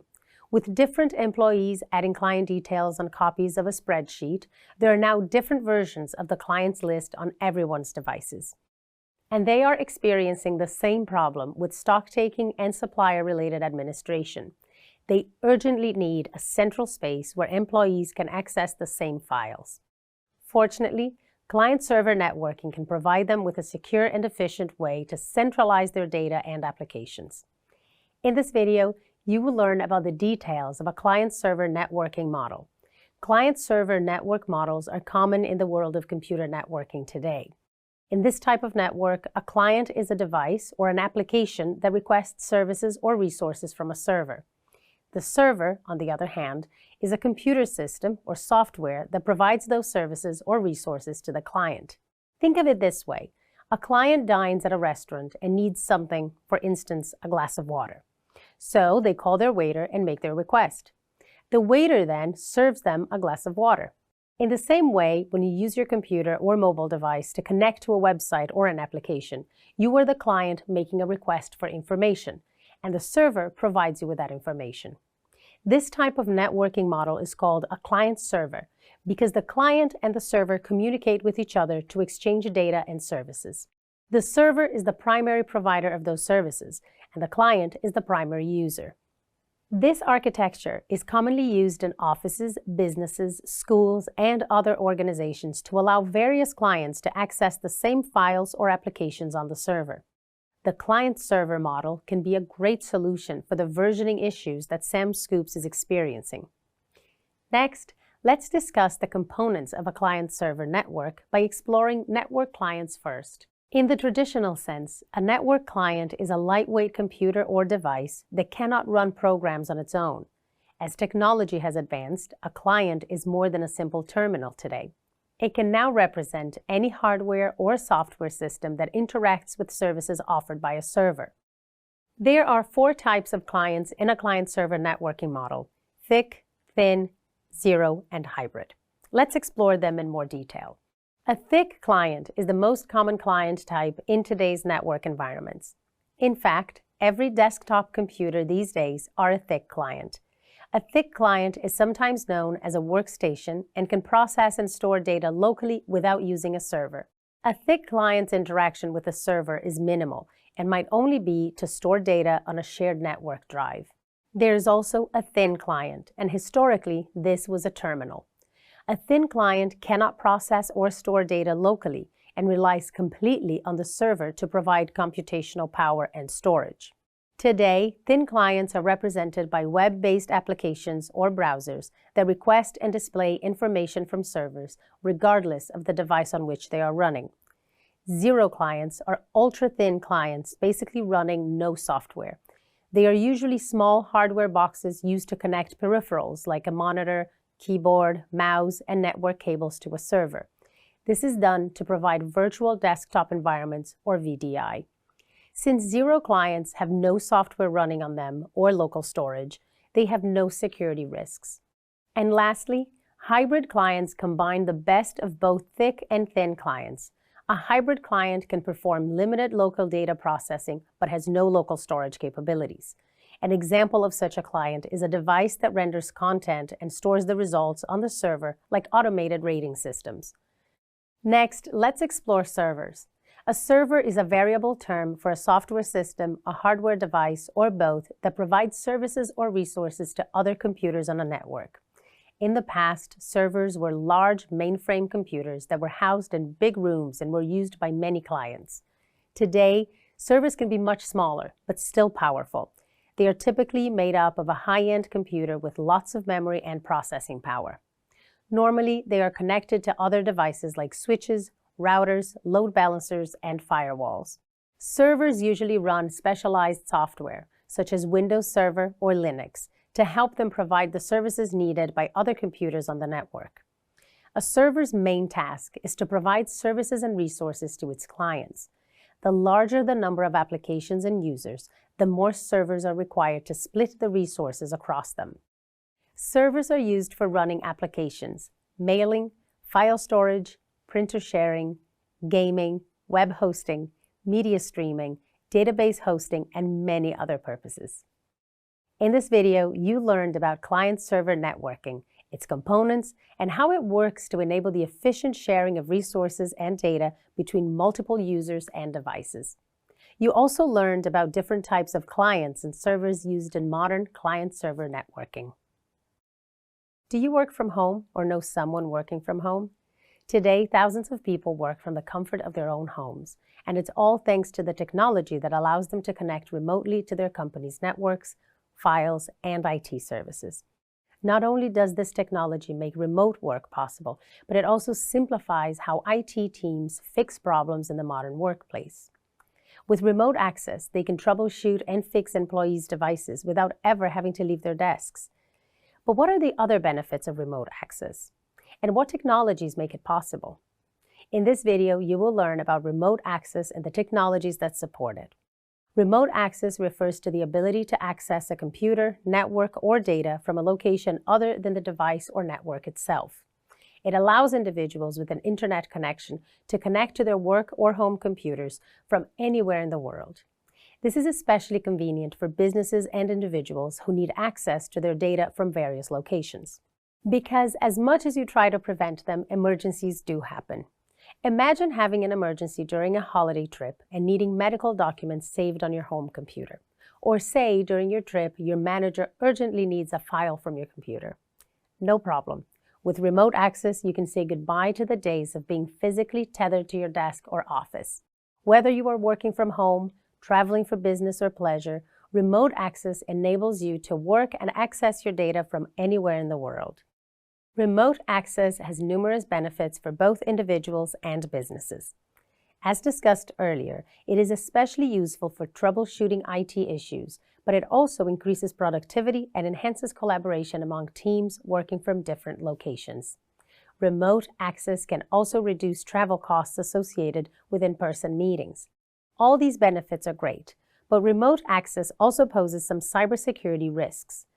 First, remote access software is a prime target. When remote access software is unsecured, outdated, or unpatched, it can allow unrestricted network access to anyone on the internet. Weak authentication, like simple passwords, can allow cybercriminals to take over user accounts. This is a major risk to the network because compromised accounts connected via remote access provide a foundation to access network computers and resources like file servers, email servers, and database servers. Cybersecurity criminals can also exploit remote users by sending fake remote access links or malicious attachments in phishing emails. If a remote user accesses these links or attachments, it could put the account credentials of organizations and entire network systems at risk. And once attackers gain access, they can steal data, install malware, or change data. Knowing about these risks is important, but so is knowing about the tools and technologies that make secure remote access possible. The tools and technologies used for remote access depend on the type of network and devices used. Let's explore some of the most used remote access tools. Earlier, you've learned that a virtual private network, or VPN, is a secure method for creating a virtual network over a public network, such as the internet. It encrypts the connection between the remote device and the host network, providing secure access to resources on the network. VPNs are widely used for remote access to corporate networks because they provide an improved level of security. VPNs use many different protocols for authentication, data encryption, and tunneling. Tunneling is a process by which VPN software connects to the destination and sends data. Some of the protocols VPNs use include IPsec, SSL or TLS, PPTP, L2TP, and OpenVPN, and others. Another important protocol is the Remote Desktop Protocol, or RDP. This Microsoft protocol allows users to connect to a remote computer and access its desktop and applications. RDP is built into the Windows operating systems and is commonly used for remote access to individual computers or servers. But what if you need to connect over an unsecured network like free public Wi-Fi? Well, in unsecured networks, IT technicians use the Secure Shell, or SSH, which you've learned about earlier. Remember, SSH provides encrypted communication between the client and server, protecting sensitive data from interception. SSH is commonly used for remote administration of servers, routers, and other network devices. There are also remote access services, or RAS. a Microsoft technology that allows dialing into a network from a remote location. It allows remote users to establish a secure connection to the network over a phone line or the internet. RAS is a predecessor of Routing and Remote Access Service, or RRAS. This built-in Windows operating system tool enables remote access and routing services. It can be used to create a VPN server as well as dial-up and wireless networking connections. RRAS also supports several authentication methods. In this video, you learned about remote access and the technologies that make it possible. Many cybersecurity roles involve remote access to monitor and maintain computer networks. For instance, you might have to deploy security updates quickly to remote computers without being physically present. You will most likely use this knowledge covered in this video in your career going forward. In today's world, authentication has become a huge part of modern life, whether it's gaining access to everyday devices like mobile phones or laptops, or accessing services like banking. It now plays an important role in maintaining your online security. Sam's business is continuing to grow. Employees are logging in daily using passwords to access important business information. While they have implemented a fingerprint device for physical security, some team members are concerned about the security of their computer passwords. They have raised the valid concern of whether using plain text passwords is enough to protect the company's sensitive data. Over the next few minutes, you'll explore the world of authentication protocols and discover the various methods that are used in modern computing for both personal and professional use. Let's begin with passwords. When it comes to securing digital assets, traditionally, password-based authentication has been the standard approach. But in recent years, passwordless authentication has gained popularity. But what exactly is passwordless authentication? This method of authentication allows users to access their devices or applications without the need to enter a password. Instead, it uses biometric devices to authenticate users, such as fingerprint scanners, facial recognition technology, or even iris scans. Biometric devices provide a convenient and secure way for users to access their digital services without the need for complex passwords, which are sometimes difficult to remember and can potentially be compromised. In fact, passwordless authentication is integrated into most mobile devices and laptops today, and even small businesses now incorporate biometric authentication systems. This not only improves security, but also provides a more seamless and efficient user experience. However, you should note that while passwordless authentication systems are more secure than traditional password-based systems, your devices will not be completely safe from hacking attempts. For maximum security, it's essential to follow a zero-trust policy, which means you should trust no one when it comes to security and always implement best practices to remain vigilant and safe. One way to improve the security of passwordless authentication is by incorporating a two-factor authentication system. Firstly, a single-factor authentication system means you only require one form of identification, such as a username and password. This method is widely used, but it can be vulnerable to password theft, phishing attacks, and other social engineering techniques. If a hacker gets hold of a user's password, they can easily access their account and potentially steal sensitive information. However, with two-factor authentication, or 2FA, you can add an extra layer of protection to online accounts. 2FA requires you to provide two different types of information or credentials to verify your identity. This makes it harder to gain unauthorized access to your accounts. Typically, the first factor is something you know, like your password. Then the second factor is something you have, like your cell phone. So when you enable 2FA for an account, you'll first enter your password when logging in. Then you'll be prompted to enter a code that's sent to your phone, which is also called a one-time password, OTP. Businesses can use specialized apps called authenticators to generate these codes on their personal phones or devices. This ensures that even if someone knows your password, they still can't access your account without the second factor. Some of the popular authenticator apps used to generate codes for two-factor authentication are Google Authenticator, Microsoft Authenticator, and Authy. Another type of two-factor authentication makes use of security keys, which are physical devices used to authenticate users. This security key is a small USB-like device that you insert into a USB port, or you can use it wirelessly with Bluetooth or near-field communication, otherwise known as NFC. When you log in, you are prompted to insert the security key and press a button to verify your identity. The key will then generate a one-time code that is sent to the system, which verifies its authenticity. This is also called Universal Second Factor, or U2F, authentication standard.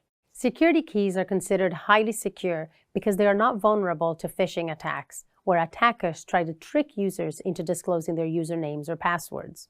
They are also more secure than other forms of two-factor authentication because they cannot be intercepted or stolen through malware or other online attacks. FIDO is one of the most popular vendors of U2F security keys. Now let's review some of the authentication protocols that organizations use, such as LDAP, which stands for Lightweight Directory Access Protocol. LDAP is a protocol used to access and manage centralized user authentication and authorization. Azure Active Directory is a very popular service that uses LDAP. Or Radius, which stands for Remote Authentication Dial-In User Service.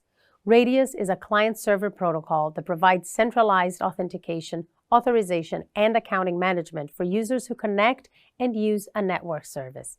It is often used for remote access to networks. Another protocol is called certificate-based authentication, which is an authentication method that uses digital certificates to verify the identity of a user, device, or application. And lastly, Kerberos is a network authentication protocol that provides mutual authentication between a client and a server in a network environment. It protects businesses against password sniffing attacks by encrypting authentication credentials. It is commonly used in Windows domains. Well done! In this video, you explored authentication and gained knowledge about the fundamental concepts of authentication. You also discovered the various types of authentication mechanisms that are widely used in everyday life. You even explored the concept of two-factor authentication, which adds an additional layer of security to the authentication process. As you have learned, authentication plays an essential role in keeping your data and your devices secure. So, it's important to stay vigilant and keep up to date on all the latest trends in the authentication world. So far, you've explored how organizations use authentication in modern computing as a way to allow their employees to access business information. But what if only certain employees should be able to access sensitive parts of the information? How would you approach this? Right now, Sam is happy with how employees are authenticated when accessing their network. However, they recently purchased accounting software to track the daily financial transactions of the company. But the vendor that set up the accounting software only provided one set of credentials by which all employees could access the software. Sam is concerned about the security threats this poses. For instance, the counter attendants should not be able to view the banking information of suppliers and clients. Sam wonders if there is a way to assign specific access rights to employees based on their responsibilities to limit access to sensitive information. Well, the solution to this is a proper authorization, authentication, and access control setup. In this video, you'll explore how access control is tied to authentication and authorization. Access control basically determines what resources an authenticated and authorized user can make use of. Let's explore what it is and how it works in modern computing. Discover the different tiers of access and how authorization is granted and monitored. So what is it? Authentication is responsible for granting or denying access to the system, while authorization determines what data or resources will be available. It does this by analyzing a user's identity, role, or their permissions. By doing this, authentication ensures that only authenticated individuals or entities can access an area where there is sensitive information. Then authorization decides what specific information can be viewed. Let's take this analogy. Think of a time you stayed in a hotel. As part of the check-in process, you were provided with a physical card. Your check-in was the authentication. You are who you say you are, which then allowed the hotel to issue your room card, providing you with authorization to enter your room. However, if you think about the cleaners who are employed by the hotel, they would have an ID that authenticates them to be on the premises, just like your check-in process. They also have physical cards, but that card authorizes them to access all the rooms in the hotel. This is access control through the use of authentication and authorization. This approach is taken by organizations all over the world. While you may have valid authentication to access the organization's database, that may not give you the authorization to view or modify certain sensitive data. For example, an employee who works in human resources may have access to employee records, but may need to be authorized to view the salary details of all employees. If authorization is not controlled, the human resources employee may be able to access sensitive data that they should not be able to view. Great. Now you have a good understanding of authentication and authorization. Let's explore some of the different tiers. Tiers refer to the different levels of access that can be granted to individuals or entities depending on their role, responsibilities, and levels of trust. Some common tiers of authorization can include guest access, which is the lowest tier of authorization and typically provides limited access to resources or services. User access is usually next and is granted to registered users who've authenticated themselves to the system. User access typically provides more privileges than guest access, allowing users to create, edit, and view their own data. Next is administrator access. This tier is granted to individuals who have a higher level of responsibility and control over the system. For example, IT departments. They can typically create, edit, and delete users, as well as configure system settings and manage resources. With super user access, individuals are given complete control over the system, including access to all resources and the ability to modify any aspect of the system. Super users are typically responsible for maintaining and securing the system.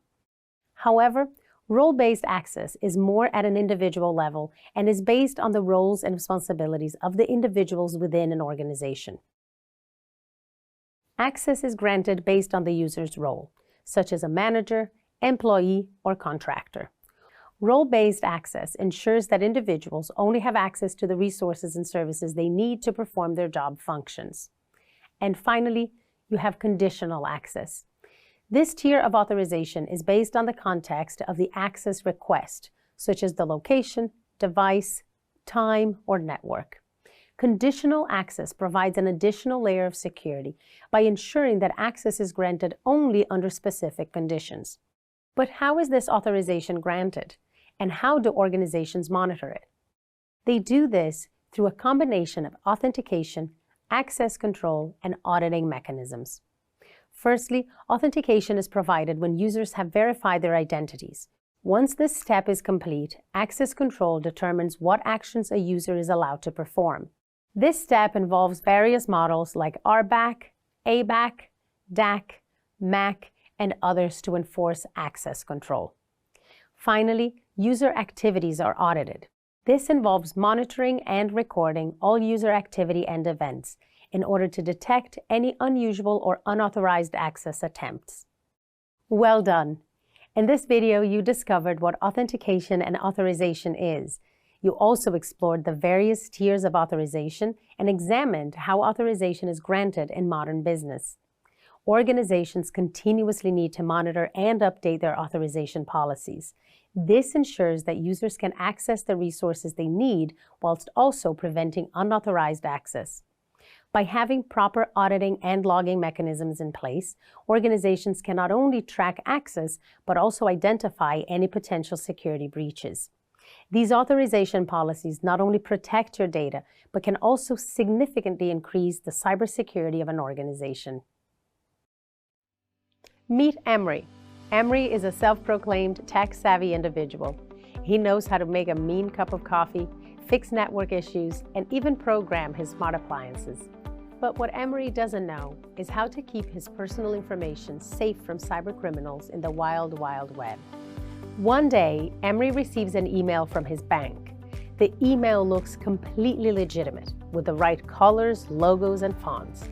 The email asks him to click on the link and provide his banking username and password to view a suspicious transaction on his account. Being the trusting individual he is, Emery clicks on the link, enters his information, and bam! Emery's information is at risk. His bank account information is now in the hands of a scammer who is free to empty his bank account. By providing his login details, Emery unwittingly provided authentication to the scammer, giving them access to his bank account. Authentication is the process of verifying your identity. Just like security at a concert or conference checks your ID or pass to make sure it's legitimate before letting you in. In the digital world, you authenticate yourself by providing your username and password, and only then you are granted access. However, being authenticated doesn't automatically mean you have access to everything. That's where authorization comes in.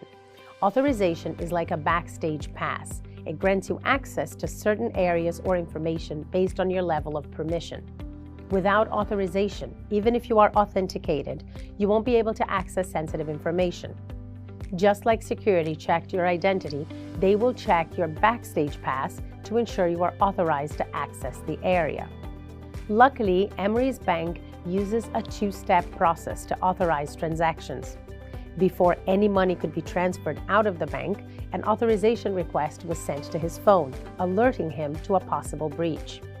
Emery immediately realized he has been hacked and contacted the bank to report the incident. This scenario highlights the importance of both authentication and authorization in securing personal information. While authentication verifies your identity, authorization determines what actions or data you are allowed to access. In Emery's case, his password leak bypassed the authentication process, but the bank's authorization process prevented any money from being transferred out of the account without his approval. When it comes to cybersecurity, authentication and authorization are your best friends. They're like the superheroes of the digital world, protecting your valuable information from cyber criminals. Have you ever tried to book tickets or complete a purchase online and suddenly the website went down? Then perhaps the following event might sound familiar. One morning, as Sam was putting in a long list of orders on one supplier's website, the entire site crashed. She then tried to contact them via a conference call but could not get through. And later, she sent an email, but it bounced back. Their entire system was down. Later, Sam finds out that the supplier was hit by a massive DDoS attack. Sam has no idea what DDoS, or distributed denial of service attack, means, but realizes that cyber attacks can cause a major disruption in business operations. DDoS is one of many kinds of cybersecurity attacks, and it involves multiple sources simultaneously flooding a network with traffic, making it impossible to operate. Network attacks like these happen every day all over the world, but the method and effects can differ drastically. If a network is vulnerable due to lack of proper security measures, attackers can be successful. In this video, you will learn about common types of network attacks. Let's first classify what a network attack is. A network attack is mostly an attempt to gain unauthorized access to a computer network, system, or device with the intent of stealing, damaging, or manipulating data. These attacks can come from external sources, such as hackers or viruses, or from internal sources, such as employees or contractors. Network attacks can cause significant harm to businesses, organizations, and individuals, and they can broadly be classified into two categories: passive attacks and active attacks. In passive attacks, an attacker simply observes or eavesdrops on network traffic without modifying it. Passive attacks can be challenging to detect, as they do not typically disrupt network activity. In contrast, active attacks involve an attacker taking an action that affects the network traffic. Active attacks are usually easier to detect than passive attacks because they typically involve some level of disruption to network operations, such as modifying or stealing data. Let's explore some of the most common network attacks. Hold on to your seat. This is going to get interesting. First is eavesdropping, which involves intercepting and reading data transmitted over a network. This can include sensitive information such as passwords, credit card numbers, and other personal data. Eavesdropping involves various tools and could be an automatic or manual process. These tools are used for intercepting, capturing, and analyzing network traffic. This process is called packet sniffing. The impact of eavesdropping can be severe, as it can lead to data exposure and information theft. But don't confuse packet sniffing with packet spoofing, which is another type of attack. Packet spoofing is when an attacker sends packets of data with a forged source address to make it appear that the packets are coming from a trusted source. The purpose of packet spoofing is often to trick the recipient into accepting the packets as legitimate and allowing the attacker to gain unauthorized access to the recipient's network or systems. Another type of network attack is IP spoofing, and it involves forging the source IP address of a network packet to make it appear as though it came from a trusted source. This can be used to gain unauthorized access to a network or to steal data. To prevent spoofing, it is essential to implement network filters to prevent spoofed packets from entering the network. On the other hand, a man-in-the-middle attack involves intercepting communication between two parties and relaying messages between them. This gives the appearance of normal communication while secretly eavesdropping and potentially modifying the messages. This can lead to information theft, data exposure, and unauthorized access. Next, let's revisit the distributed denial of service, or DDoS attack, mentioned at the start of this video. Like discussed, a DDoS attack involves overwhelming or flooding a network with a lot of traffic or requests. A denial of service, or DOS attack, is similar, but it originates from a single source, while a DDoS attack is launched from multiple sources, making it more challenging to mitigate. These attacks can lead to network downtime and service disruption. Another malicious attack type is backdoors, and just like the name suggests, it involves creating a hidden entry point into a network or system that bypasses standard security measures. Backdoors can be used to gain unauthorized access, steal data, or install malware. A better-known attack type is password cracking, which involves attempting to guess or crack a user's password to gain access to their account. This can affect not only users, but also servers, Wi-Fi routers, or any network resource that is protected with a password. Lastly, there is SQL injection. SQL, or Structured Query Language, is a language used to access and alter database tables and records, and SQL injection is one of the most common attacks against web applications. It causes significant damage to organizations and businesses that use databases to store sensitive data. With SQL injection, attackers can exploit vulnerabilities in SQL statements to access sensitive information, such as usernames and passwords, and use this information for further attacks. In this video, you gained insight into various types of network attacks. This knowledge adds a vital part to your foundational knowledge about networking. Later, you will learn how to implement appropriate security measures to safeguard networks from unauthorized access and malicious activity. At this point, you should be well aware of the methods and tools that cyber attackers use, but fortunately, network administrators and security experts have a few tools up their sleeves themselves. Remember the DDoS attack on one of Sam's suppliers' network? In response to the incident, the supplier hired a specialist to implement robust security measures and monitor network activity to help prevent future cyber threats.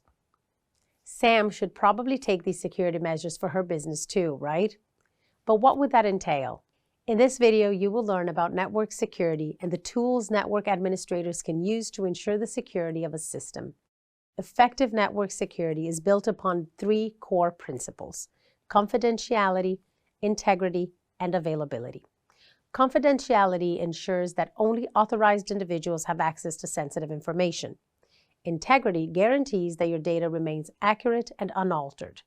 And availability ensures that your digital resources are accessible to authorized users whenever needed.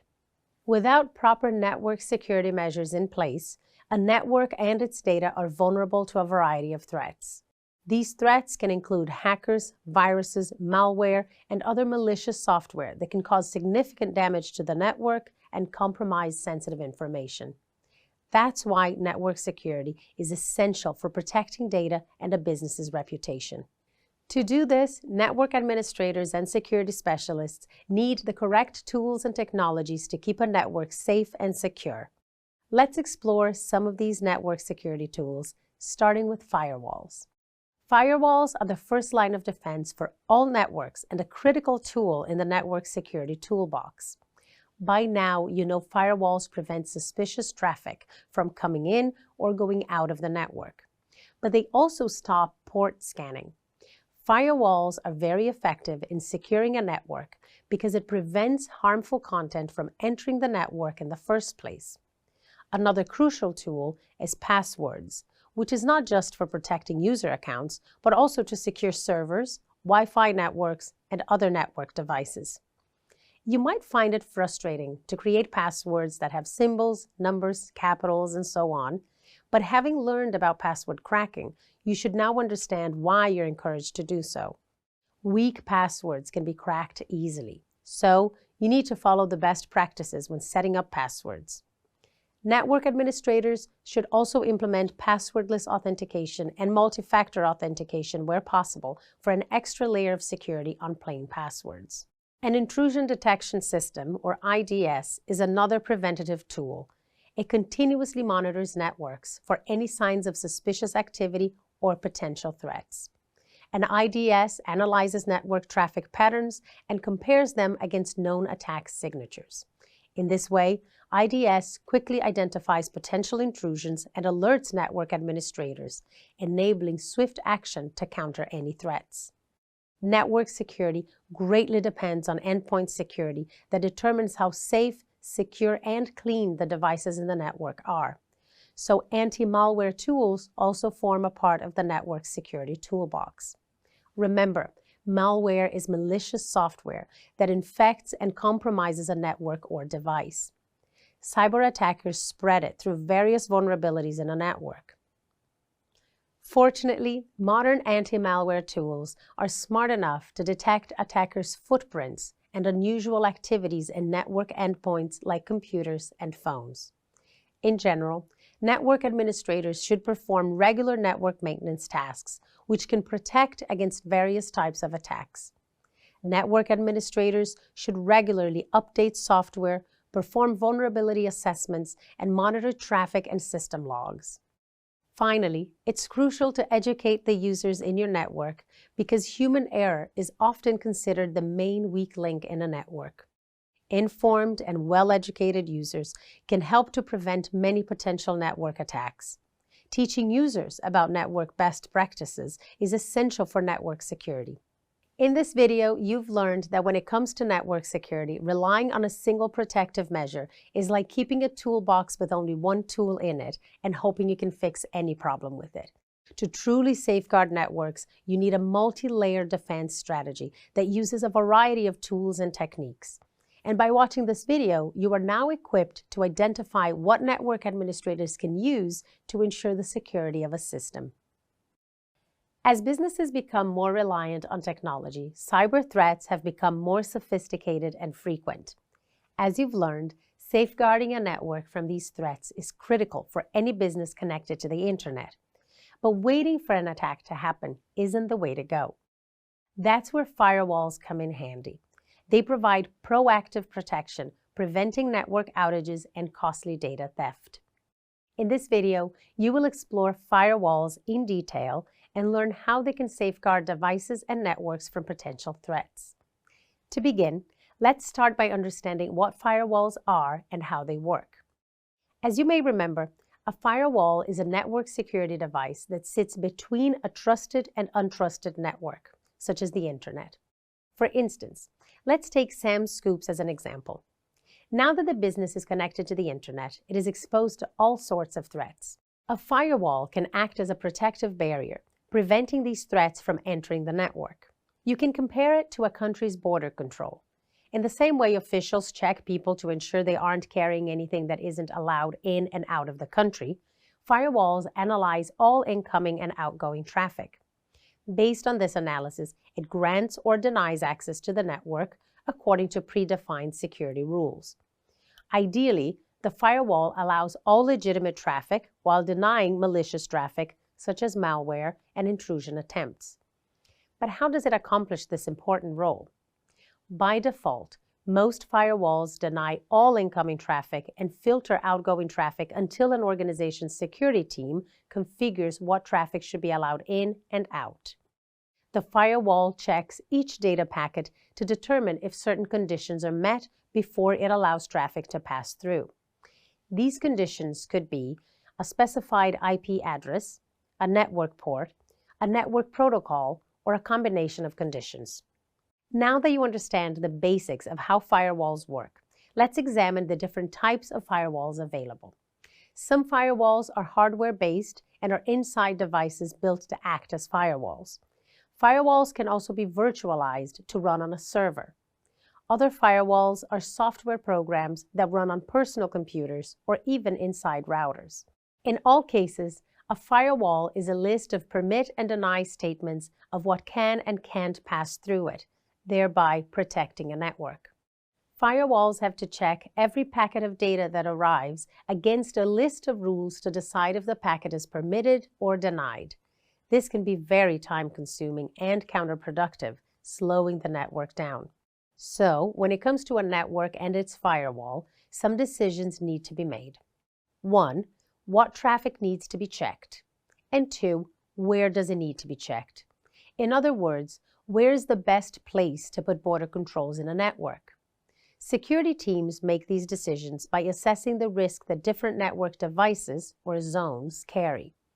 A zone is made up of a single device or devices with the same trust level.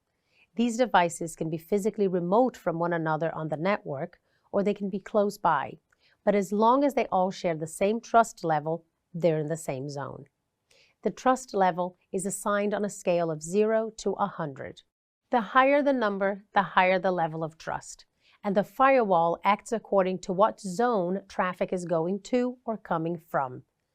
Here's an example of a network with 3 zones: private, public, and perimeter, which are very typical for many networks today.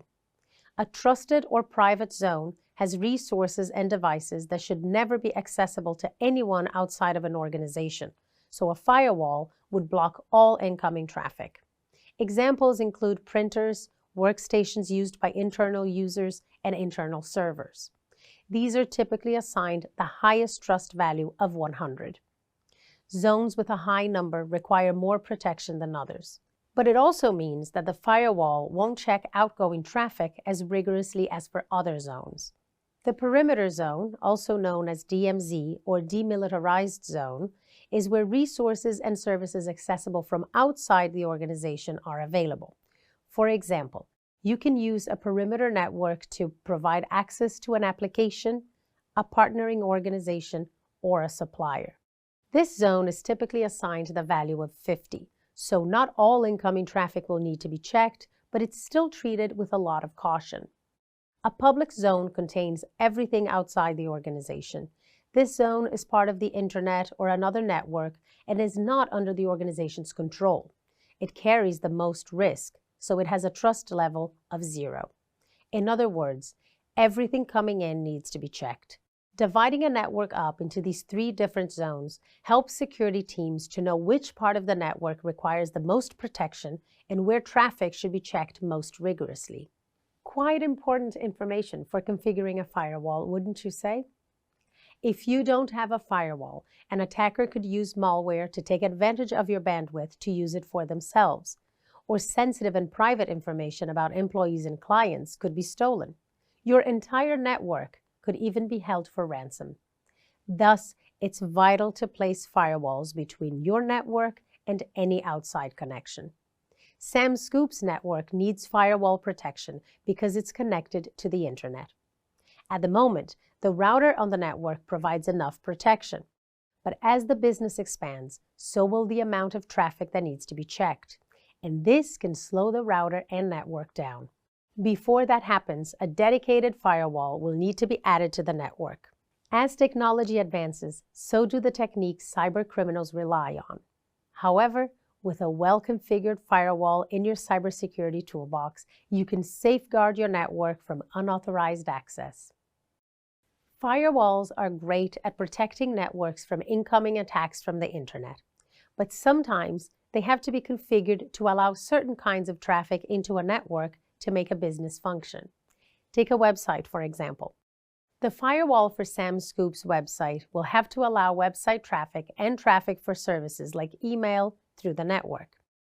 This means that parts of the network will be vulnerable, and that's where security tools enter the picture. Sam Scoops could benefit from using tools like Microsoft Sentinel and Microsoft Defender for Endpoint. Over the next few minutes, you'll learn about these two services in particular. Network security is only as good as its weakest point. Firewalls are great protection, but attackers know this, so they try to find other weak points. This is where Microsoft can help with a complete range of tools to cover all security aspects. Let's start with Microsoft Sentinel. With a huge range of products, from Microsoft 365 Defender to Microsoft for Cloud Apps, your endpoints, identity, applications, data, infrastructure, and network are all protected. Previously in the course, you learned how important it is to collect data to help detect network threats or problems. Sentinel is Microsoft's tool for collecting all that data in one place, giving a bird's-eye view of a business. Having all this information at hand can help reduce the stress of increasingly sophisticated attacks by increasing the volume of alerts and preventing long resolution timeframes. Having access to all the data and interpreting it is called knowing a network's security posture, which determines the security status of the environment. Sentinel measures this by collecting data at cloud scale across all users, devices, applications, and infrastructure, both on-premises and in multiple clouds. Detecting previously undetected threats using Microsoft's analytics and unparalleled threat intelligence. Investigating threats with artificial intelligence and hunting for suspicious activities at scale by tapping into years of cybersecurity experience at Microsoft. And responding to incidents rapidly with built-in orchestration and automation of common tasks. Sentinel is great if you need comprehensive cover, but if you only have a few vulnerable areas in your network, Microsoft Defender might be a better choice, as it focuses on critical areas. Defender products can be used as data sources within Microsoft Sentinel to provide better security analytics and threat intelligence. In this way, Defender can help Sentinel determine the security posture of a network more accurately. If your business is just starting out like Sam's, you probably need some endpoint protection for things like PCs and printers. So, Microsoft Defender for Endpoint is a good choice. This product can help look after existing endpoints and scans for new endpoints as they are added to the network, thus giving some level of protection straight away. Defender for Endpoint has the following capabilities. Threat and vulnerability management provides real-time visibility and helps identify ways to improve security posture. Attack surface reduction eliminates risky or unnecessary surface areas and restricts dangerous code from running. Advanced protection uses machine learning and deep analysis to protect against file-based malware. Endpoint detection and response monitor behaviors and attacker techniques to detect and respond to advanced attacks. Artificial intelligence to automatically investigate alerts and remediate complex threats in minutes. And Microsoft threat experts bring deep knowledge and proactive threat hunting to your Security Operations Center. That is quite the offering, and Sam's network would definitely be well protected if they were to use Microsoft Defender for Endpoint. With the website up and running, Sam Scoops will need to add another level of protection beyond just a firewall to address vulnerabilities. Luckily, tools like Microsoft Sentinel and Defender for Endpoint can address those vulnerabilities and do even more for network security. Using these tools means that Sam Scoops can protect the network, measure the overall cybersecurity readiness of the network, help reduce the security burden, and understand its posture. Congratulations! You've made it to the end of another lesson. You have been working really hard, haven't you? And this week, you learned about client-server and server-to-server communication, different approaches to authorization and authentication, network attacks and mitigation, and firewalls and their common protocols. You probably remember most of this week's content, but it's always a good idea to revisit the most important points. Let's review the week to make sure you're prepared for this week's quiz. In the first lesson, You learned about client-server networking, which provides businesses with a secure and efficient way to centralize their data and applications. A client is a device or application that requests services or resources from a server. You learned about the 4 types of clients: thick, thin, zero, and hybrid clients. On the other hand, the server is a computer system or software that provides services or resources to the client. And you learned even more about servers, like their capabilities and how they're used in modern computing. Recall that there are different types of servers: file, web, mail, database, application, print, media, and game servers. Servers are vital to modern businesses because they help businesses simplify their operations and improve their efficiency. For example, servers can facilitate collaboration by providing a centralized location to store and share files. Next, you learned about remote access, which refers to the ability to access a computer, network, or data from elsewhere. It allows individuals with an internet connection to connect to their work or home computers from anywhere. And it makes troubleshooting a lot easier because technicians can remotely connect to employees' computers at home. Some remote access tools are virtual private networks, or VPNs, and protocols such as Remote Desktop Protocol, or RDP, and Secure Shell, or SSH, which is useful when connecting to a network remotely via an unsecured network like free public Wi-Fi. After this, you learned how the DHCP, or Dynamic Host Configuration Protocol, automatically assigns IP addresses and other network configuration settings to network devices. An advantage of DHCP is that it simplifies network configuration, but there are also some disadvantages, like a single point of failure, because DHCP relies on a single server. The second lesson of the week started with a breakdown of various authentication methods that can be used to ensure approved access. The simplest authentication method is a password, but these days you also get passwordless authentication that relies on fingerprint scanners and facial recognition technology. And then there are more advanced methods like two-step verification and security keys. Next, you learned about authorization methods and protocols. Remember, authentication and authorization may sound similar, but they're different. Authentication verifies the identity of a user, while authorization determines what resources and services they're allowed to access. You learned about the different tiers of authorization.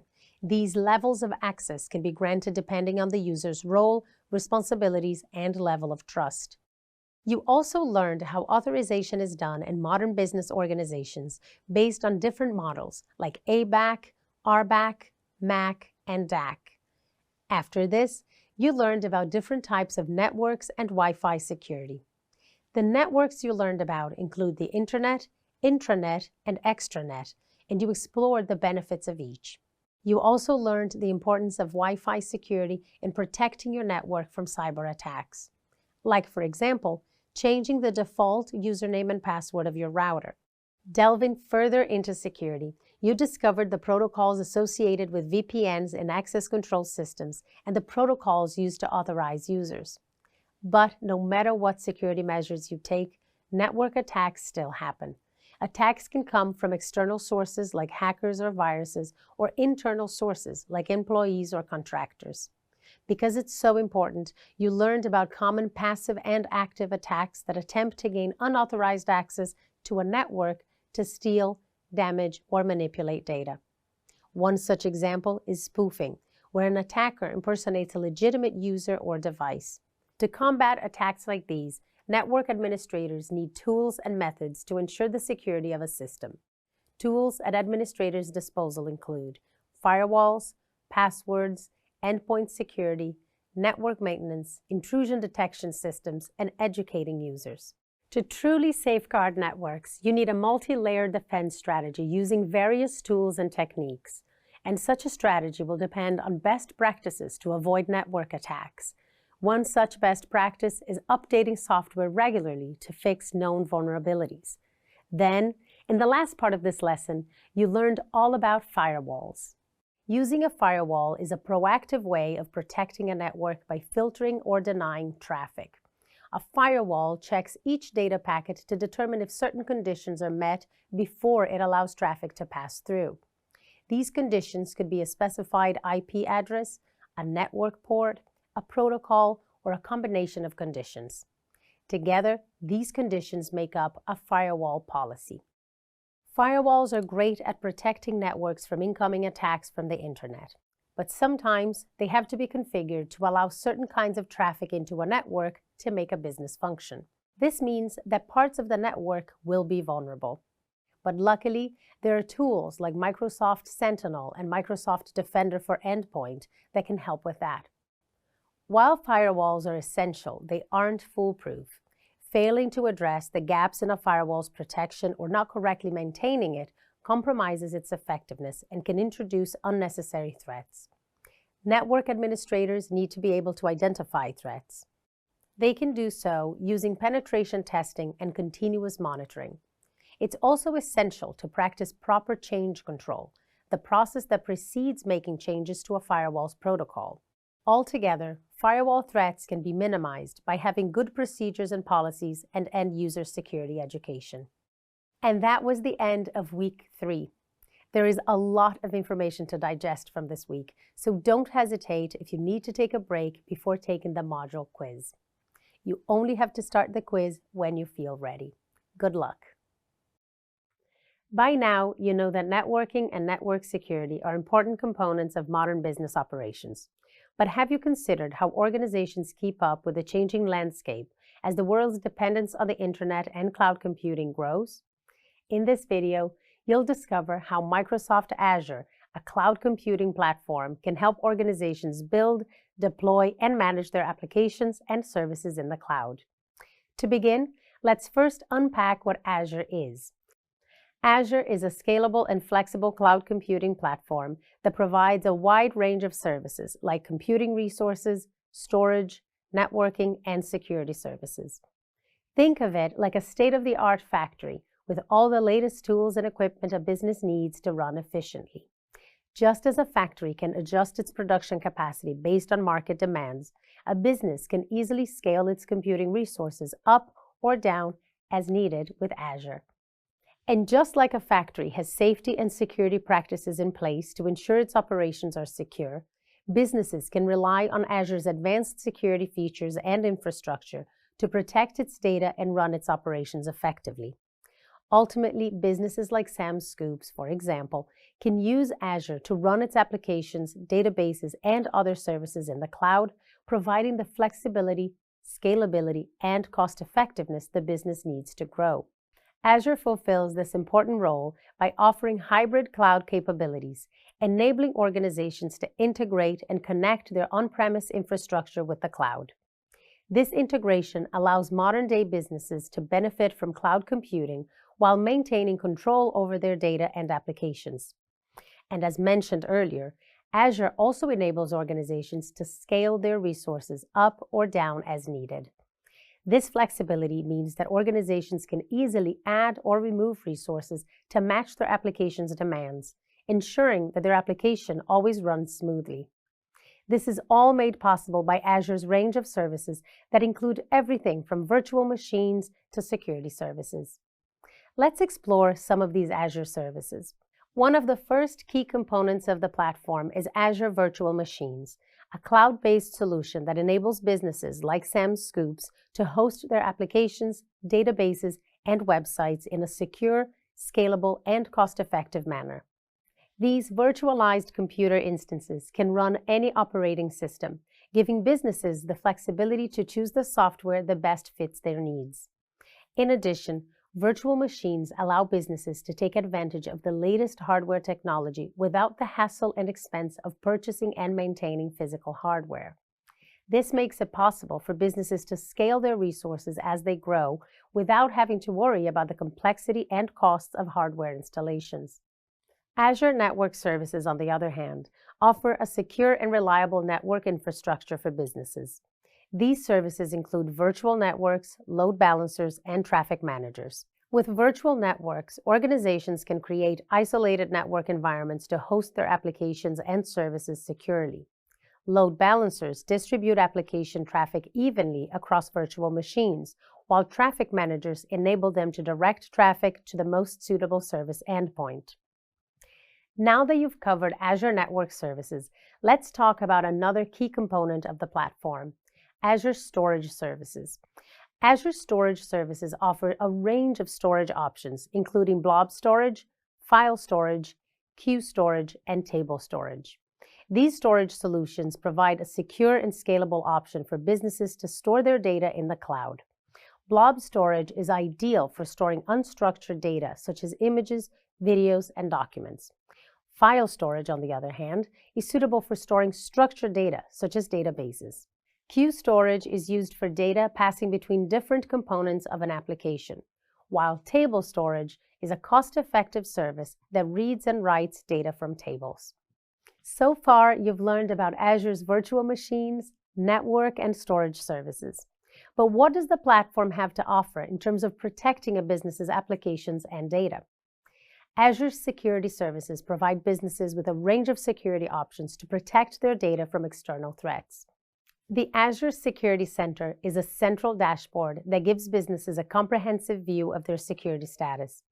It helps monitor all Azure resources and provides recommendations to improve the security posture. Additionally, Azure offers advanced threat protection, a feature that uses machine learning algorithms to detect and prevent threats before they harm the business. In conclusion, Azure's cloud services provide all the necessary tools businesses need to securely and successfully build, deploy, and manage their applications and services in the cloud. In this video, you've learned that with its range of services like virtual machines, network infrastructure, storage, and security, Azure can help businesses like Sam Scoops focus on what they do best, while leaving the IT infrastructure and security concerns to Azure. Earlier, you explored how Azure services can help Sam achieve scalability, reliability, security, and cost-effectiveness for her plans to modernize business operations in the future. But now, let's discover how Sam can leverage one specific Azure service, Azure Bot Service, to streamline the customer ordering process, provide excellent customer support, increase sales through targeted marketing, and gather valuable customer feedback. Azure Bot Service is a cloud-based service that provides businesses with intelligent conversational agents, or bots, that can interact with customers through various channels, including websites, mobile apps, and social media platforms. With that in mind, let's talk about how Azure Bot Service can streamline Sam Scoop's ordering process. With the help of a chatbot, customers can place their orders through different channels, including the business's website and social media platforms. The chatbot can then process and send the order directly to Sam's point-of-sale system, eliminating the need for manual data entry. This reduces errors and speeds up the ordering process, leading to improved customer satisfaction. But that's not all. Azure Bot Service can also provide customer support. A chatbot can answer frequently asked questions about Sam Scoops, like its operating hours, ice cream flavors, and pricing. Plus, it can provide personalized recommendations based on the customer's preferences, making the customer feel valued, increasing the likelihood that the customer will return. As a result, the customer support team can shift their attention to more complex customer inquiries while the chatbot handles routine questions, effectively reducing their workload. And there's even more. Azure Bot Service can also help Sam increase sales through targeted marketing. By analyzing customer data like their order history and preferences, the chatbot can make personalized recommendations for menu items and promotions. For example, if a customer frequently orders chocolate ice cream, the chatbot can send them a promotion for a new chocolate flavor. This can increase the likelihood of the customer making a purchase and also provides valuable insights into customer preferences that can inform future marketing strategies. Last but not least, Azure Bot Service can facilitate customer feedback. For instance, a chatbot can ask customers for feedback after their purchase, allowing the business to gather valuable insights into their customers' experiences. This feedback can be used to improve the business's operations and also inform future marketing strategies. And by providing a platform for customers to voice their opinions, the business can increase customer satisfaction and loyalty. So there you have it. By leveraging Azure Bot Services, SAM can streamline the ordering process, provide excellent customer support, increase sales through targeted marketing, and gather valuable customer feedback, all while reducing the workload of the team, improving overall business efficiency. And ultimately, Azure can assist SAM Scoops in achieving their goals and expanding and growing the business in the future. SAM Scoops is growing at a blistering pace. There's such a demand for their ice cream that it makes sense to establish an online presence, not only to connect with existing customers, but to also offer them the option of ordering online. As a result, SAM will be able to provide better service to her existing customers and expand her customer base. But as a small business, SAM Scoops want to keep the cost low while still ensuring the website can handle continued growth and demand. SAM contacts an IT consulting company, and they suggest that the business should use virtualization tools and technologies to host their website in the cloud. But exactly how does virtualization work? And how can it help business organizations manage their operations efficiently? Let's find out. In this video, you will learn about the role of virtualization in modern computing. Picture an office with 2 desks and 2 chairs. While the room can comfortably accommodate 1 or 2 people, there's a lack of privacy when 2 individuals share the space. To address this issue, the manager installs a partition, effectively dividing the office into 2 separate areas. Virtualization works on a similar principle. Usually, a server is dedicated to one use, but in modern computing, a single physical server can be partitioned into multiple virtual machines, each with its own operating system and applications. This allows for better utilization of computing resources, as multiple virtual machines can share the same physical hardware without interfering with one another. Because of this, organizations can save money by reducing the need for additional hardware, while also improving efficiency and maximizing resource allocation. Virtualization provides greater flexibility and scalability, enabling businesses to quickly adjust their computing resources based on changing needs. It also enhances security by isolating virtual machines from one another, minimizing the risk of threats spreading across the system. But how exactly is virtualization done? In a virtualized environment, a software program called a hypervisor is installed on a computer. The hypervisor creates virtual versions of the physical resources, such as virtual CPUs, memory, and storage. Hypervisors are the core of virtualization technology because they provide the foundation for creating and managing virtual machines, or VMs. The computer where the hypervisor is running is called a host machine. Virtual machines, or VMs, on the other hand, are called guest machines. Each VM can have its own operating system installed, and applications can be installed on each VM just like on a physical computer. Now that you understand the benefits of virtualization and the role of hypervisors, let's examine the 2 main types, Type 1 and Type 2. Type 1 hypervisors, also known as bare metal hypervisors, are installed directly on the host machine's hardware. This enables the hypervisor to efficiently create and manage virtual machines without requiring a separate operating system. Type 1 hypervisors are often used in data centers and enterprise-level environments because they offer better security and isolation than Type 2 hypervisors. Examples of Type 1 hypervisors include VMware ESXi, Microsoft Hyper-V, and Citrix XenServer. Type 2 hypervisors, or hosted hypervisors, on the other hand, run on top of a host operating system. These hypervisors are typically used for desktop virtualization, testing environments, and personal use. Examples of Type 2 hypervisors include Oracle VirtualBox, VMware Workstation, and Parallels Desktop. Using these tools, you can easily run Windows inside Linux or Mac OS and vice versa. There is also a popular virtualization tool called Windows Subsystem for Linux, or WSL. It uses Hyper-V architecture, and so users can quickly create a fully virtualized Linux terminal environment running inside Windows. And that's the two kinds of hypervisors. Hypervisor Type 1, a bare metal one installed on a host machine's hardware, and Hypervisor Type 2, running on top of a host operating system.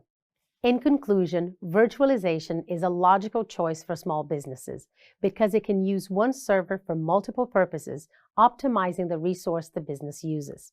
And it's cost-effective, flexible, and scalable. If Sam decides to go the virtualization route, a Type 1 hypervisor would probably be the best choice because it offers good security and isolation. Virtualization is definitely a good option for fast-growing small businesses. Sam's Scoops are thinking of ways to improve sales, so they want to hire a remote consultant to analyze their data and create detailed financial reports. However, granting remote access comes with security risks and potential data breaches.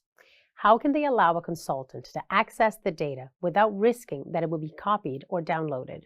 Sam suggests that a new desktop computer should be bought so that it can be set aside for the consultant to work on remotely.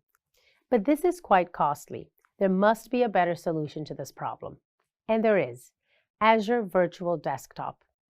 In this video, you will learn about Azure Virtual Desktop, a product that makes remote work possible while ensuring security and compliance with rules and policies.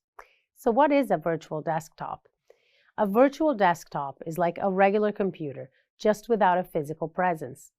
This kind of computer can have everything you have on a desktop machine. In fact, you use it just like your regular desktop computer, but you can access it from anywhere on a computer or mobile device. There are several benefits to using a virtual desktop. You can use it for office work, as mentioned in the scenario, or for occasional heavy specialized work, like 3D rendering. By using it, you don't have to spend a lot of money on buying a powerful physical computer, only to leave it unused for extended periods. But probably the biggest benefit of using a virtual desktop is that it can provide a secure way to access information with tailored security policies. Since data is stored centrally, it can be protected with robust security measures. This reduces the risk of data loss, theft, or unauthorized access, helping to safeguard your sensitive information. By minimizing dependence on physical hardware, businesses can also cut down on maintenance. Azure Virtual Desktop, formerly known as Windows Virtual Desktop, is a versatile desktop and application virtualization service offered by Microsoft Azure. It allows businesses to host and manage virtual desktops and applications on the Azure platform, granting users safe remote access to resources from any device or location. Azure Virtual Desktop offers a true bring-your-own-device experience because you can use your virtual desktops from literally any device, be it another Windows machine, a Linux or Mac OS one, or an Android or iOS phone. You can even use it straight from a browser. That's quite impressive. Azure Virtual Desktop has several benefits compared to traditional virtual desktop infrastructure, or VDI, solutions. It's highly scalable, making it possible for businesses to add or remove virtual desktops and applications as required. It also supports multi-session Windows 10 and Windows 11, allowing multiple users to log into the same virtual desktop at the same time while still enjoying their own personalized desktop. This lowers costs and simplifies management. Another advantage of Azure Virtual Desktop is its seamless integration with Microsoft 365, allowing users to collaborate on Microsoft 365 apps and data within their virtual desktop environment. This ensures a smooth experience for users and enhances teamwork across groups. Azure Virtual Desktop also supports multi-factor authentication, or MFA, adding an extra layer of security to prevent unauthorized access. Another exciting feature available on Azure Virtual Desktop is remote app streaming. This feature allows organizations to isolate individual applications from the user's local desktop environment. What this means is that you can install a remote app on a virtual desktop, then users can add a shortcut of those remote apps on their local machines, and when they click on the shortcut, it opens the app. This seems to work just like regular software on their local PC, but the app is actually working in the remote desktop. Users can access applications through Azure Virtual Desktop without installing them on their local devices. With the remote app streaming feature, you can use Azure Virtual Desktop to deliver apps straight to your customers over a secure network through virtual machines. It also provides an experience for the end user similar to a locally installed application, with the ability to access local storage, printers, USB devices, and other resources on the client device as needed. In this video, you learned about virtual desktops, how they work, and what benefits they can have for a business like Sam's. In addition, you've also learned about Azure Virtual Desktop from Microsoft and some of its exciting features. By giving the consultant access via a virtual desktop, Sam's Scoops can get the financial analysis they need without having to worry about security risks or data breaches. Isn't that great? Meet Alex. Alex and her friend Logan are huge fans of the Halo video game series. They have played all the modern versions of the game, but they've always wanted to do a complete playthrough of all the games in the series. So they decided to do a retro gaming night to experience the good old days of Halo 2. Alex and Logan want an authentic experience of playing the game exactly like it was when it was first released. There's only one problem. The game originally came out in 2004 and ran on Windows Vista. But Alex doesn't have that operating system installed on her computer. She's using the newest version of Windows 11, and she doesn't want to change that. This means that they have to find a way to run Windows Vista to play the game. But you can't have two operating systems on one computer, right? So, what can they do? Logan suggests that they use a virtual machine. Running the game on a virtual machine means it'll run in an isolated sandbox environment. This works well for Alex because she has very important files on her hard drive and she doesn't want to risk a system crash. This way, they can experience the classic gameplay of Halo 2 and Alex's files are safe. Alex is immediately on board with the idea. She gets a VM app and creates a virtual machine on her computer using a hypervisor. Now she has a virtual computer environment. Next, she installs a licensed version of Windows Vista as the operating system. And now she just needs to install the game she purchased. They are both very excited when the game's title screen appears. It works! But how is it possible? It's because the virtual machine uses the CPU, RAM, and memory of Alex's computer, but it doesn't share its operating system. It's completely separate. It's like having another computer inside your computer. It's great for experimenting with programming, testing out new software, or like Alex and Logan, playing games that don't work on your regular system. You can think of it as your own digital playground. You can do incredible things with it. In Alex and Logan's case, they can experience the authentic gameplay of a game that came out over 2 decades ago, all thanks to a virtual machine. The night flies by, and before they know it, it's almost sunrise. What a great experience. And now they can't wait to play other retro games using virtual machines. Gaming Marathon number 2, here we come. Alex and Logan's experience shows that virtual machines don't have to only be used for work purposes. They can also enhance your life in other ways, like helping you play retro games. What will you do with virtualization? By now, you know cloud computing allows you to share resources like servers and software rather than using local servers or personal devices. It is a model for enabling on-demand access to a shared pool of configurable computing resources, such as servers, storage, databases, networking, software, analytics, and artificial intelligence. In this video, you will learn about these core components of the cloud computing model. But first, let's revisit what cloud computing is, just to refresh your memory. You've already learned that cloud computing can be used to store data, run applications, provide additional services, and access to resources through the internet anytime, anywhere, from different types of devices. It's extremely flexible and scalable. You can quickly and easily increase or decrease your computing resources as needed, and only pay for the resources you use. This reduces cost and complexity compared to traditional IT infrastructure. Another advantage cloud computing has over more traditional infrastructure is that cloud providers are responsible for keeping their networks and services running all the time, so you do not have to worry about managing the infrastructure yourself. This ensures reliability and availability. Cloud providers also offer industry-leading security measures to protect and secure your data. Now, let's discuss the core components of the cloud computing model, starting with servers and databases. Cloud servers provide the user with on-demand access to computing power, storage, and other services that can be scaled up or down as needed. A database in cloud computing residing on a cloud server is a storage space for a collection of data, often stored in a structured format and managed by a software system that will automatically scale the storage on demand. You can think of it as a library, where books represent data and the librarian represents the software system that manages the collection.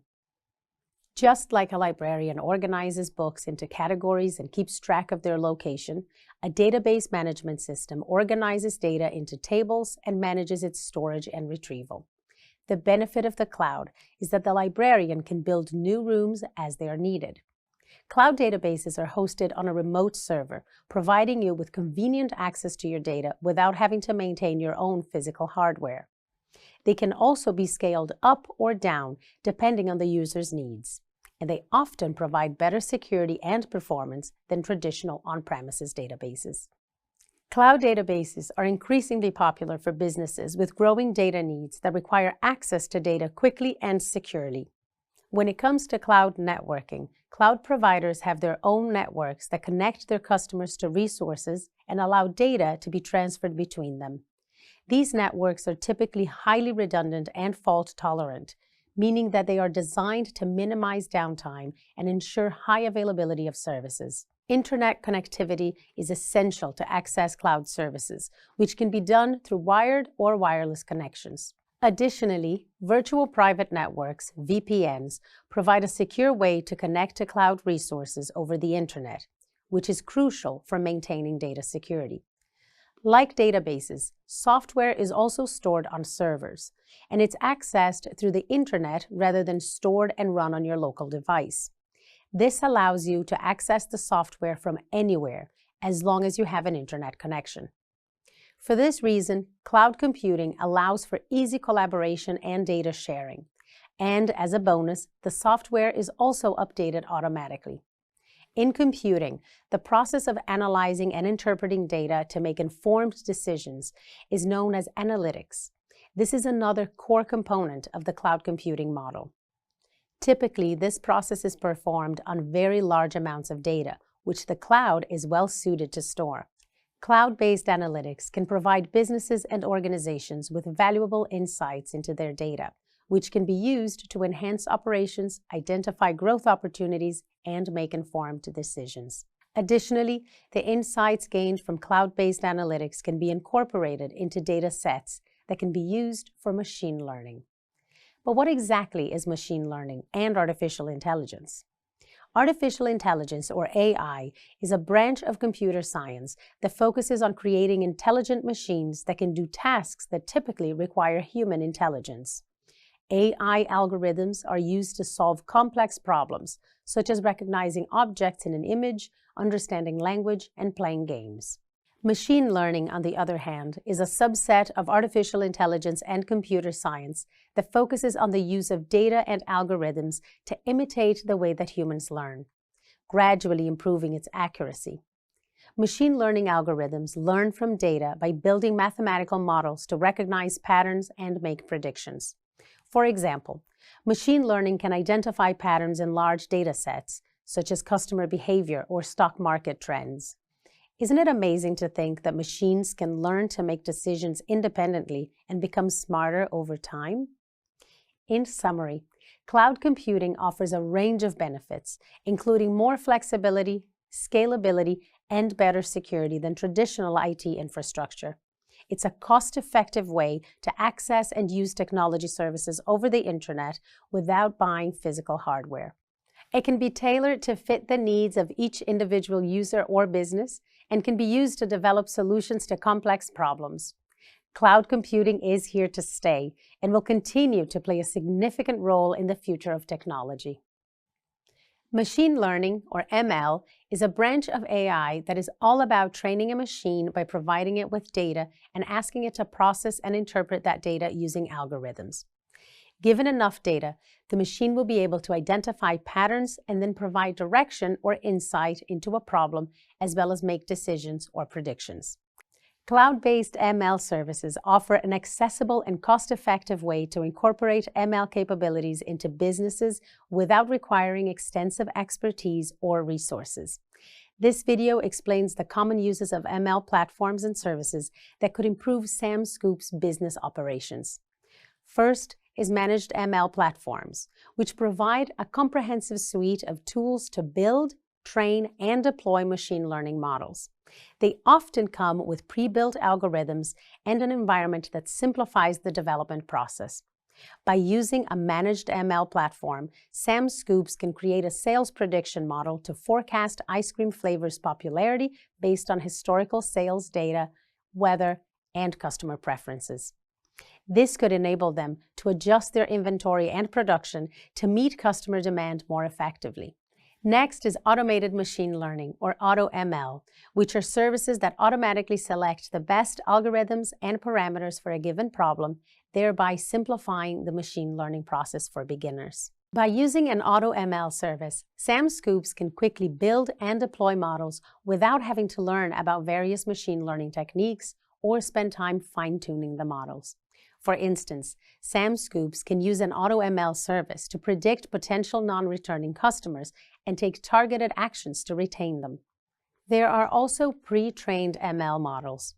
These are machine learning models that have already been trained on vast data sets and can be used off the shelf to solve specific tasks. By using these pre-built models, businesses can save the time and resources required for training models from scratch.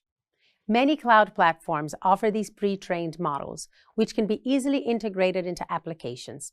For Sam Scoops, a pre-trained ML model can be used for natural language processing, or NLP, sentiment analysis on customer reviews. This can help Sam understand customer feedback and identify areas for improvement in products or services.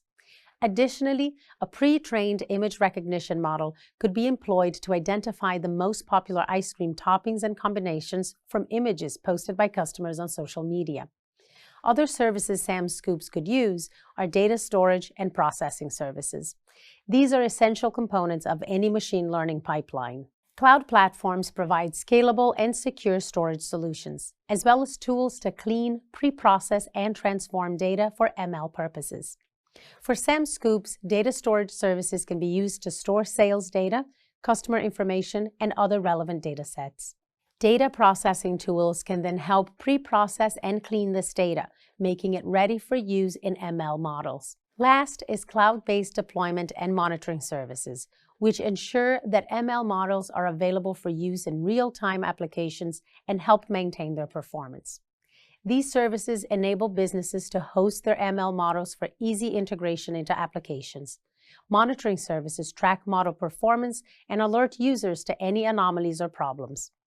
Sam Scoops can use deployment services to host their sales prediction and customer churn models. They can then use monitoring services to ensure these models continue to perform well over time, and they can adapt them as needed based on new customer data or customer feedback.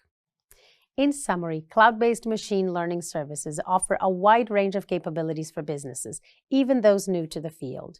For Sam Scoops, using managed ML platforms, AutoML services, pre-trained ML models, and data storage and processing services can help improve inventory management, customer retention, and overall business operations. Artificial intelligence, or AI, is a field of computer science that focuses on creating intelligent machines capable of performing tasks without human intervention. Integrating AI into businesses can help automate processes, make predictions, and enable data-driven decision-making, leading to improved efficiency and profitability. In this video, you will learn how Sam Scoops can benefit from integrating AI into its operations. One of the key aspects of running an ice cream store is inventory management. Keeping the right balance of stock to meet customer demands without overstocking is crucial for reducing waste and maximizing profits. AI can help in this area by analyzing past sales data, weather patterns, and seasonal trends to forecast future demand for different ice cream flavors. Using AI-powered demand forecasting, Sam can make more informed decisions about which products to stock up on and when to order them. This can lead to a more efficient supply chain and less waste caused by expired or unsold products.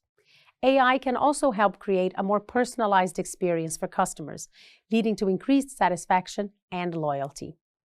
Machine learning algorithms can analyze customer purchase history, preferences, and other data to provide personalized recommendations and promotions. For example, if a customer frequently buys a specific ice cream flavor or combination, the AI system can recommend similar flavors or promotional offers tailored to their preferences. This personalized approach can encourage customers to try new products and increase their overall spending at the store. Understanding customer feedback is essential for any business to improve its products and services. AI-powered sentiment analysis can help Sam analyze customer reviews and social media posts to gain valuable insights into customers' likes and dislikes. By employing natural language processing, or NLP techniques, AI can identify positive and negative sentiment in customer feedback, allowing store owners to identify areas of improvement and capitalize on their strengths. This can lead to better customer satisfaction, increased sales, and a stronger brand reputation. In any business, employee scheduling can be a complex and time-consuming task. AI can help streamline this process by analyzing historical data on employee performance, availability, and customer traffic patterns to create optimized work schedules. For Sam Scoops, AI can identify peak times when more staff members are needed, ensuring service quality by minimizing the time customers wait. AI can also assign tasks to employees based on their strengths, leading to a more efficient workforce and a better work environment. AI can also be integrated into marketing strategies to improve targeting and customer retention. Machine learning algorithms can identify patterns in customer behavior and segment customers based on their preferences, demographics, and purchase history. For Sam Scoops, this can translate into creating targeted marketing campaigns, such as sending personalized emails or in-app notifications to customers with offers that are more likely to resonate with them. Additionally, AI can help identify potentially non-returning customers and suggest proactive steps to retain them, such as offering special promotions or loyalty rewards. One last way in which AI can help improve Sam Scoops' business operations is with AI-powered chatbots. They can significantly enhance customer support by providing instant answers to frequently asked questions, taking orders, or assisting with product inquiries. By integrating a chatbot into the ice cream store's website or mobile app, customers can get immediate assistance, leading to increased sales and satisfaction.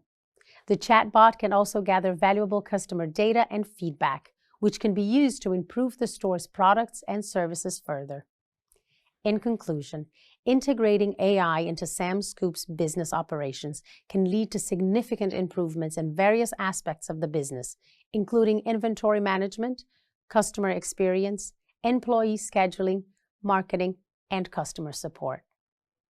Previously, you learned about the different services that Microsoft Azure offers and that different payment options exist, like pay-as-you-go and spot instances. But how does that actually work? How can a business acquire and use these offerings? Well, just like renting things like a home or a bike, you can rent Microsoft Azure services too. But when is it beneficial for a business to rent cloud services? In this video, you will explore different business costing models and the business requirements determining whether renting cloud services is ideal or not.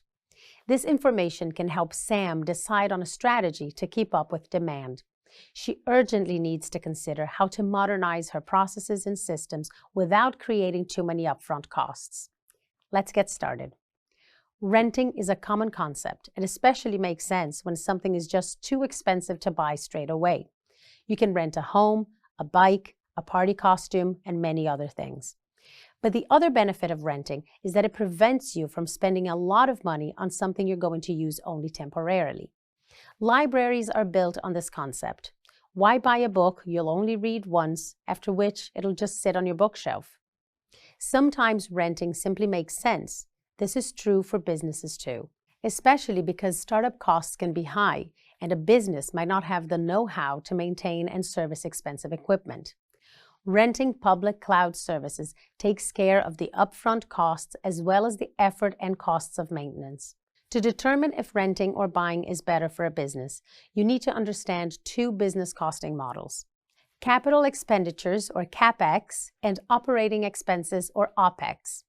CapEx involves big initial purchases. For Sam Scoops, this could include the initial purchase of the equipment used to make the ice cream and the networking technology. These are their fixed assets and they require upfront payments. OpEx, on the other hand, involves all day-to-day expenses like buying ice cream supplies each month and paying internet service provider fees. OpEx costs are spread throughout the year. A business can decide to use the OpEx costing model to rent cloud services on a month-to-month basis. In this case, a small business doesn't have to carry the burden of upfront costs. And although renting costs increase month-to-month overheads, software maintenance like free upgrades is a major advantage. Let's discuss Sam Scoop's unique business needs to evaluate if renting cloud services is a good option for them. Sam Scoops is struggling to meet the demand for their products and need to modernize some areas of the business to keep up. For instance, their accounting and sales processes are not efficient enough. But the business does not have a lot of money in the bank, so spending money on these issues upfront using CapEx is not an option. Sam is also concerned about the impact that the introduction of complex IT systems to the business can have. She doesn't have many staff members and wants to keep her focus on selling ice cream and not managing complex systems. And at the moment, Sam doesn't have an IT team to build and support any tools. She needs a solution that is simple and ready to use straight away without causing support and maintenance issues for her staff. Sam heard that renting anything as a service might address these immediate business needs.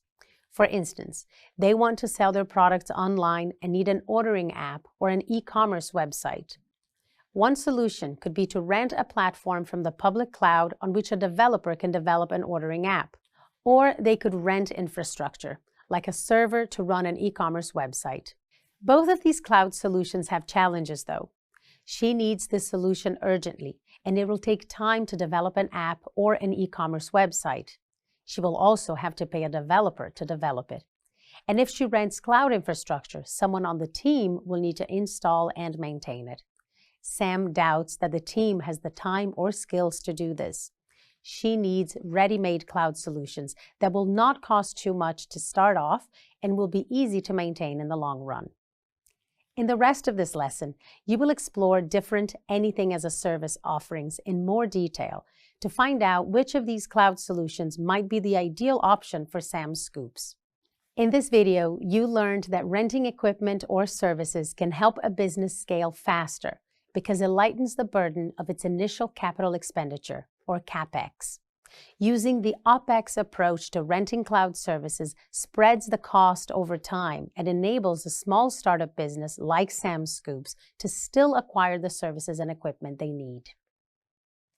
By now, you should be familiar with different types of anything-as-a-service offerings and how they differ in terms of the shared responsibility between provider and client. Recall that Platform as a Service, or PaaS, and Infrastructure as a Service, or IaaS, will require a lot of time, effort, finances, and skills for a small startup such as Sam Scoops. On the other hand, Software as a Service, or SaaS, places the least responsibility on end users and might therefore be the ideal cloud solution for them. As a new business, they don't have the in-house skills, time, or financial resources to develop their own applications. They need out-of-the-box solutions that will require minimum input and responsibility on their end. In this video, you will explore SaaS in more detail, exploring its characteristics, examples, and certain disadvantages. Let's get started. SaaS is the most complete cloud service model from a product perspective. With SaaS, you're essentially renting or using a fully developed application. Email, financial software, messaging applications, and video connectivity software are all common examples of SaaS implementation. SaaS is by far the easiest anything-as-a-service solution to get up and running, and it requires the least amount of technical knowledge or expertise to fully employ. So, how do the provider and the client share responsibilities in the SaaS model? Well, let's start with a client who carries the least amount of responsibilities. They are responsible for the data that they put into the system, the devices that they allow to connect to the system, and the users that have access. Nearly everything else falls to the cloud provider. The cloud provider is responsible for the physical security of the data centers, processing power, network connectivity, and application development and patching. This fits precisely with what Sam Scoops needs to modernize its business processes. Besides, SaaS also eliminates the need to have IT professionals develop and install applications on each computer and deal with any technical issues. All of these responsibilities lie with the application providers. So how do you know if a software offering is SaaS or not? To help you identify a SaaS application or service, you can ask yourself these 4 questions. Is the application managed from a central location? Is it hosted remotely?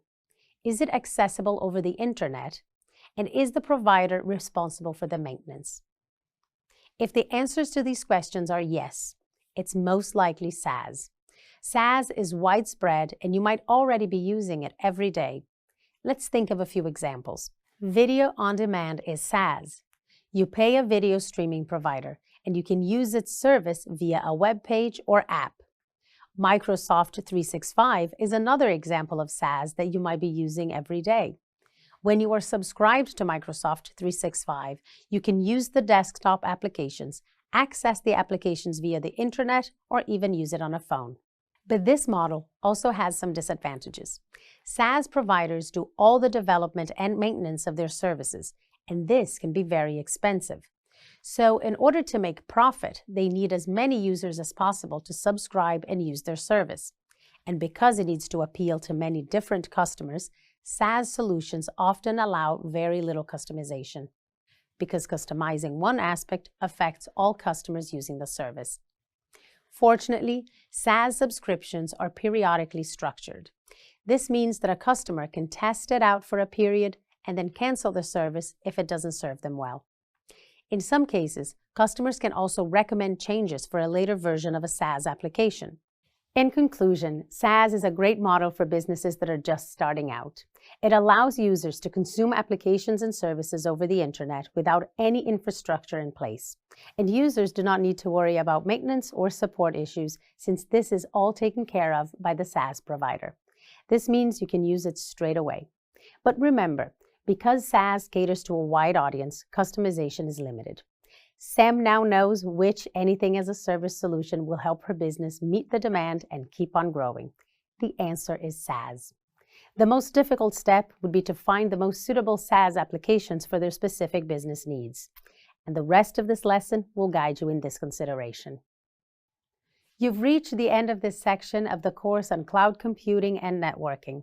You should now be able to describe Azure and its available services, explain how virtualization works, discuss common AI types and the resources that support them, and describe common anything-as-a-service models. And throughout the videos, readings, and exercises, you explored several ways in which Sam can modernize her business processes with cloud services. Let's take a few minutes to review what you've learned. In the first lesson, you were introduced to Azure, Microsoft's cloud computing platform, and how it can help organizations build, deploy, and manage their applications and services in the cloud. Azure is a scalable and flexible cloud computing platform that provides a wide range of services like computing resources, storage, networking, and security services. You explored the different components of Azure. These are Azure Network Services, Azure Analytics, Azure App Services, Azure Bot Services, and Azure Security Services. You also evaluated the benefits and drawbacks of cloud computing. Some benefits include cost effectiveness, scalability, and remote access. But security risks, dependence on internet connectivity, and limited control are some of the drawbacks. In the cloud transformation exercise, you explored how Sam Scoops can use cloud technologies to overcome its IT infrastructure limitations. Remember, cloud transformation is the process of migrating an organization's IT infrastructure, applications, and data to the cloud. Moving on to the next lesson, you learned all about virtual environments. Recall that in a virtualized environment, a software program called a hypervisor is installed on a computer. The hypervisor creates virtual versions of the physical resources, such as virtual CPUs, memory, and storage. You also explore different types of virtual machines, or VMs. You should now be able to identify the different categories of VMs, which include general purpose, compute optimized, memory optimized, storage optimized, GPU optimized, and burstable. Additionally, you should now be familiar with the different pricing models of the Microsoft Azure platform, and you should now understand the difference between VMs and containers. In the next lesson, you took a deep dive into cloud services. This included learning about cloud computing and how it's used in the real world. You should now have a solid understanding of the different computing services from Microsoft Azure and how they can be used to create, manage, and deploy applications and resources in the cloud. You learned about the features and benefits of Microsoft Azure's virtual machines, app service, and container instances. This is also where you learned how businesses can incorporate cloud-based machine learning and artificial intelligence. In essence, AI includes all processes that create intelligent machines, while machine learning is the specific domain of AI that uses algorithms that can learn from data. Integrating AI into businesses can help automate processes, make predictions, and enable data-driven decision-making. Examples of AI include demand forecasting and automated marketing. ML can help overall business operations, such as inventory management and customer retention, by teaching computers how to learn from data. Cloud-based ML solutions include managed ML platforms, auto ML services, and pre-trained ML models, which simplify the machine learning process for beginners. Then, in the last lesson, you learned about anything as a service. Anything as a service is the alternative to businesses providing services to themselves, like having their own servers and data centers. And you learned that businesses can rent anything as a service solutions, enabling them to scale faster because it lightens the burden of initial capital expenditure, or CapEx. Using the OpEx approach to rent cloud services spreads the cost over time. Anything as a service includes different cloud solutions, such as software as a service, or SaaS, platform as a service, or PaaS, and infrastructure as a service, or IaaS. Remember, with SaaS, customers rent a fully developed application, such as a video streaming platform or Microsoft 365. PaaS, on the other hand, is a complete development environment in the cloud, and developers use it to create and publish new programs or apps quickly and easily. And the IaaS model is the most flexible category of cloud services, providing clients with maximum control over everything apart from the actual hardware.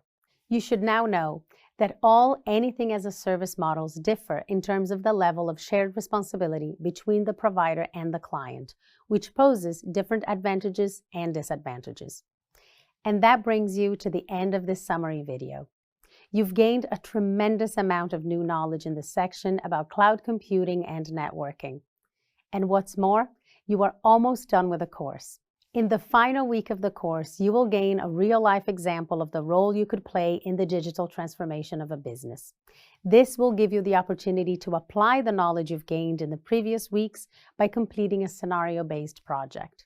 But for now, the next step is to complete the weekly quiz. Good luck. You've almost reached the end of this course. You should feel proud for keeping up with all the videos, readings, quizzes, and exercises.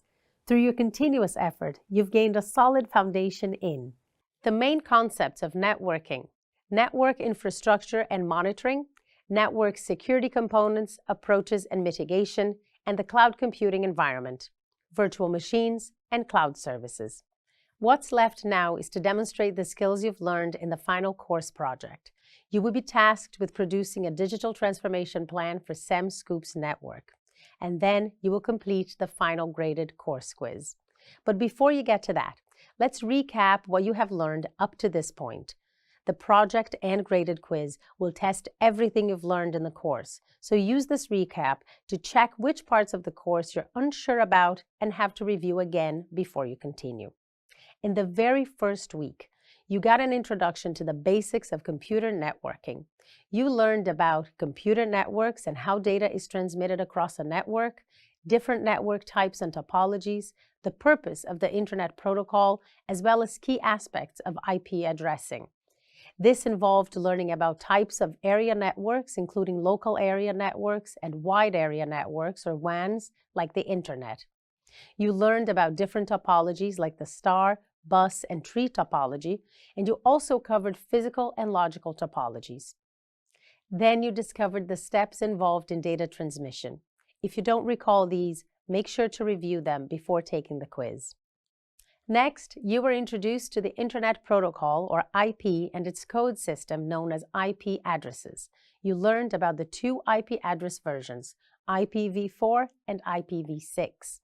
You also practiced how to check the IP address of a device. After learning about the basics of computer networking, you took a deep dive into network devices and protocols in the next week. This section of the course gave you insight into devices used in networks and the underlying architecture that allows these devices to communicate. Here you learned about hybrid networking, the Internet of Things, and discovered the key differences between on-premise and public cloud infrastructure. In addition, you learned about layered architecture and explored the flow of communication over a network using the OSI model. This model separates the communication process into smaller parts, or layers, which makes it easier to understand specific aspects of data transmission and assist in troubleshooting. You also discovered TCP/IP, which is the suite of protocols that serves as the rulebook for communication over the Internet. And it also consists of layers, each responsible for specific tasks. In the next lesson, you explored protocols in more depth and also learned about ports and their purpose. Recall that when data travels on a network, it needs to go through certain ports to access specific protocols. There is a range of port numbers that allow various types of data to be sent and received by specific applications over a network. You concluded this lesson by learning about network monitoring, which involves checking what protocols and data are moving around a network and monitoring performance and security threats. You then moved on to learn about the health and metric analysis of networks and how they can be used to manage traffic to optimize a network. In the third week, you worked through several aspects of network security, essential knowledge for anyone considering a career in cybersecurity. You started off by learning about client-server networks and that servers are the primary provider of services, whereas clients are the primary users of these services. You explored different client-server models, such as the request-response model and the publish-subscribe model. You also gained a lot of knowledge about different types of servers and clients. The next section covered remote access, its benefits, and the tools and technologies that make it possible. You learned about the various authentication and authorization methods that give users access to networks. This included exploring various types of authentication mechanisms, such as two-factor authentication, and various types of authorization policies. You also examined the difference between the intranet, an extranet, and an intranet. You learned how VPNs form part of the access control system that allows users to be authorized within the organization's network system. And you covered common VPN protocols. Then you investigated several aspects of security, such as the types of cyber attacks and the strategies network administrators use to mitigate them.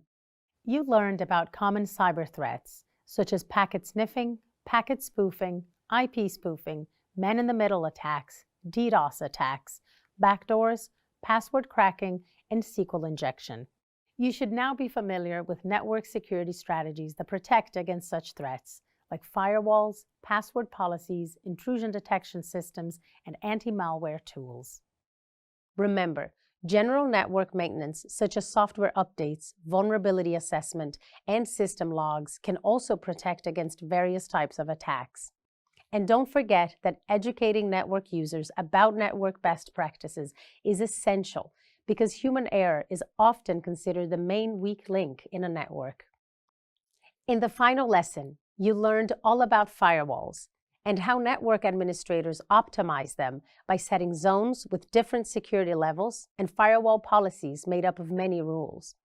Week 4 was all about networks in the cloud. You were introduced to Azure's functionalities and supplementary services and how to leverage them within a network. Next, you moved on to understand the digital transformation process for business enterprises from a networking perspective.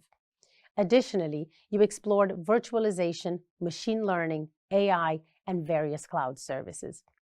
You should now be familiar with Azure's Virtual Desktop, which grants users safe remote access to resources from any device or location.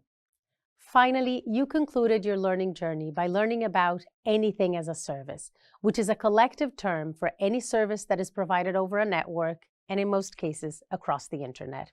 It's an alternative to a business providing services with its own servers and data centers. The main types of anything as a service include SaaS, PaaS, and IaaS, and they differ in terms of which responsibilities reside with the cloud provider and the customer. And that's it for this review of the course. Wow, you covered a lot in this course. This might only be the start of your journey toward a career as an IT professional, but you can be very proud of yourself for how much you've already learned and accomplished. Now you're ready to tackle the course project and graded assessment quiz. Good luck, you've got this. And remember to refer to any of the lessons you completed to refresh your memory when needed. Congratulations, you made it to the end of the course. Your hard work and dedication have paid off, and you've shown that you have what it takes to master key IT support concepts. By completing this course, you now have a good grasp of computer basics, including the ins and outs of network types, topologies, and models. But that's not all. You've also gained valuable insight into the devices that make up networks and how they communicate through the underlying architecture. Additionally, you've explored various ports and protocols, deepening your knowledge of how networks work. And let's not forget network operations. You now know the critical role that servers play as the central point of a network, as well as the importance of security measures like firewalls in protecting users. Think about everything you can do with this newfound knowledge. Finally, your learning journey also covered Azure and cloud computing and networking. You are now well-versed in Azure services and the concept of virtualization. Additionally, you are also familiar with different AI types and common enterprise-level as-a-service models. Well done on taking the first steps towards your future career. By successfully completing all the courses in the program, you will receive a Coursera certification. The program is a great way to expand your understanding of IT support issues. Additionally, the certification can enhance your credibility and marketability to potential employers as it is recognized globally. And it demonstrates your commitment to continuous learning and professional development in cloud computing and productivity tools. The certification can benefit you whether you are seeking an entry-level position in IT or looking to demonstrate proficiency with Microsoft 365 technologies. Completing the program also serves as an essential stepping stone in your preparation for the Microsoft MS 900 exam. Passing this exam will earn you the Microsoft 365 Fundamentals certification. This certification demonstrates foundational knowledge of Microsoft 365 services, including cloud concepts, security, compliance, and collaboration tools. Achieving the Microsoft 365 Fundamentals certification validates your understanding of essential concepts in cloud-based productivity and collaboration solutions. To complete the exam, you should be able to recommend Microsoft 365 solutions that address common organizational IT challenges. And you should understand how Microsoft 365 solutions improve productivity, facilitate collaboration, optimize communications, help secure data, and identify and facilitate compliance. In summary, This course has enhanced your knowledge and skills in networking and helped you prepare for the MS 900 exam. But what comes next? There's more to learn, so it's a good move to register for the next course. In the next course, you will explore key elements of IT security and data management. You will learn about secure software setup, advanced hardware configurations, and effective data backup and recovery strategies. The course will equip you with the skills to safeguard digital environments and manage data backups effectively, addressing vital needs in today's tech-driven landscape. You've done a great job so far, and you should be proud of your progress. The experience you gained will show potential employers that you are motivated, capable, and not afraid to learn new things. Best of luck with the next steps in your learning journey.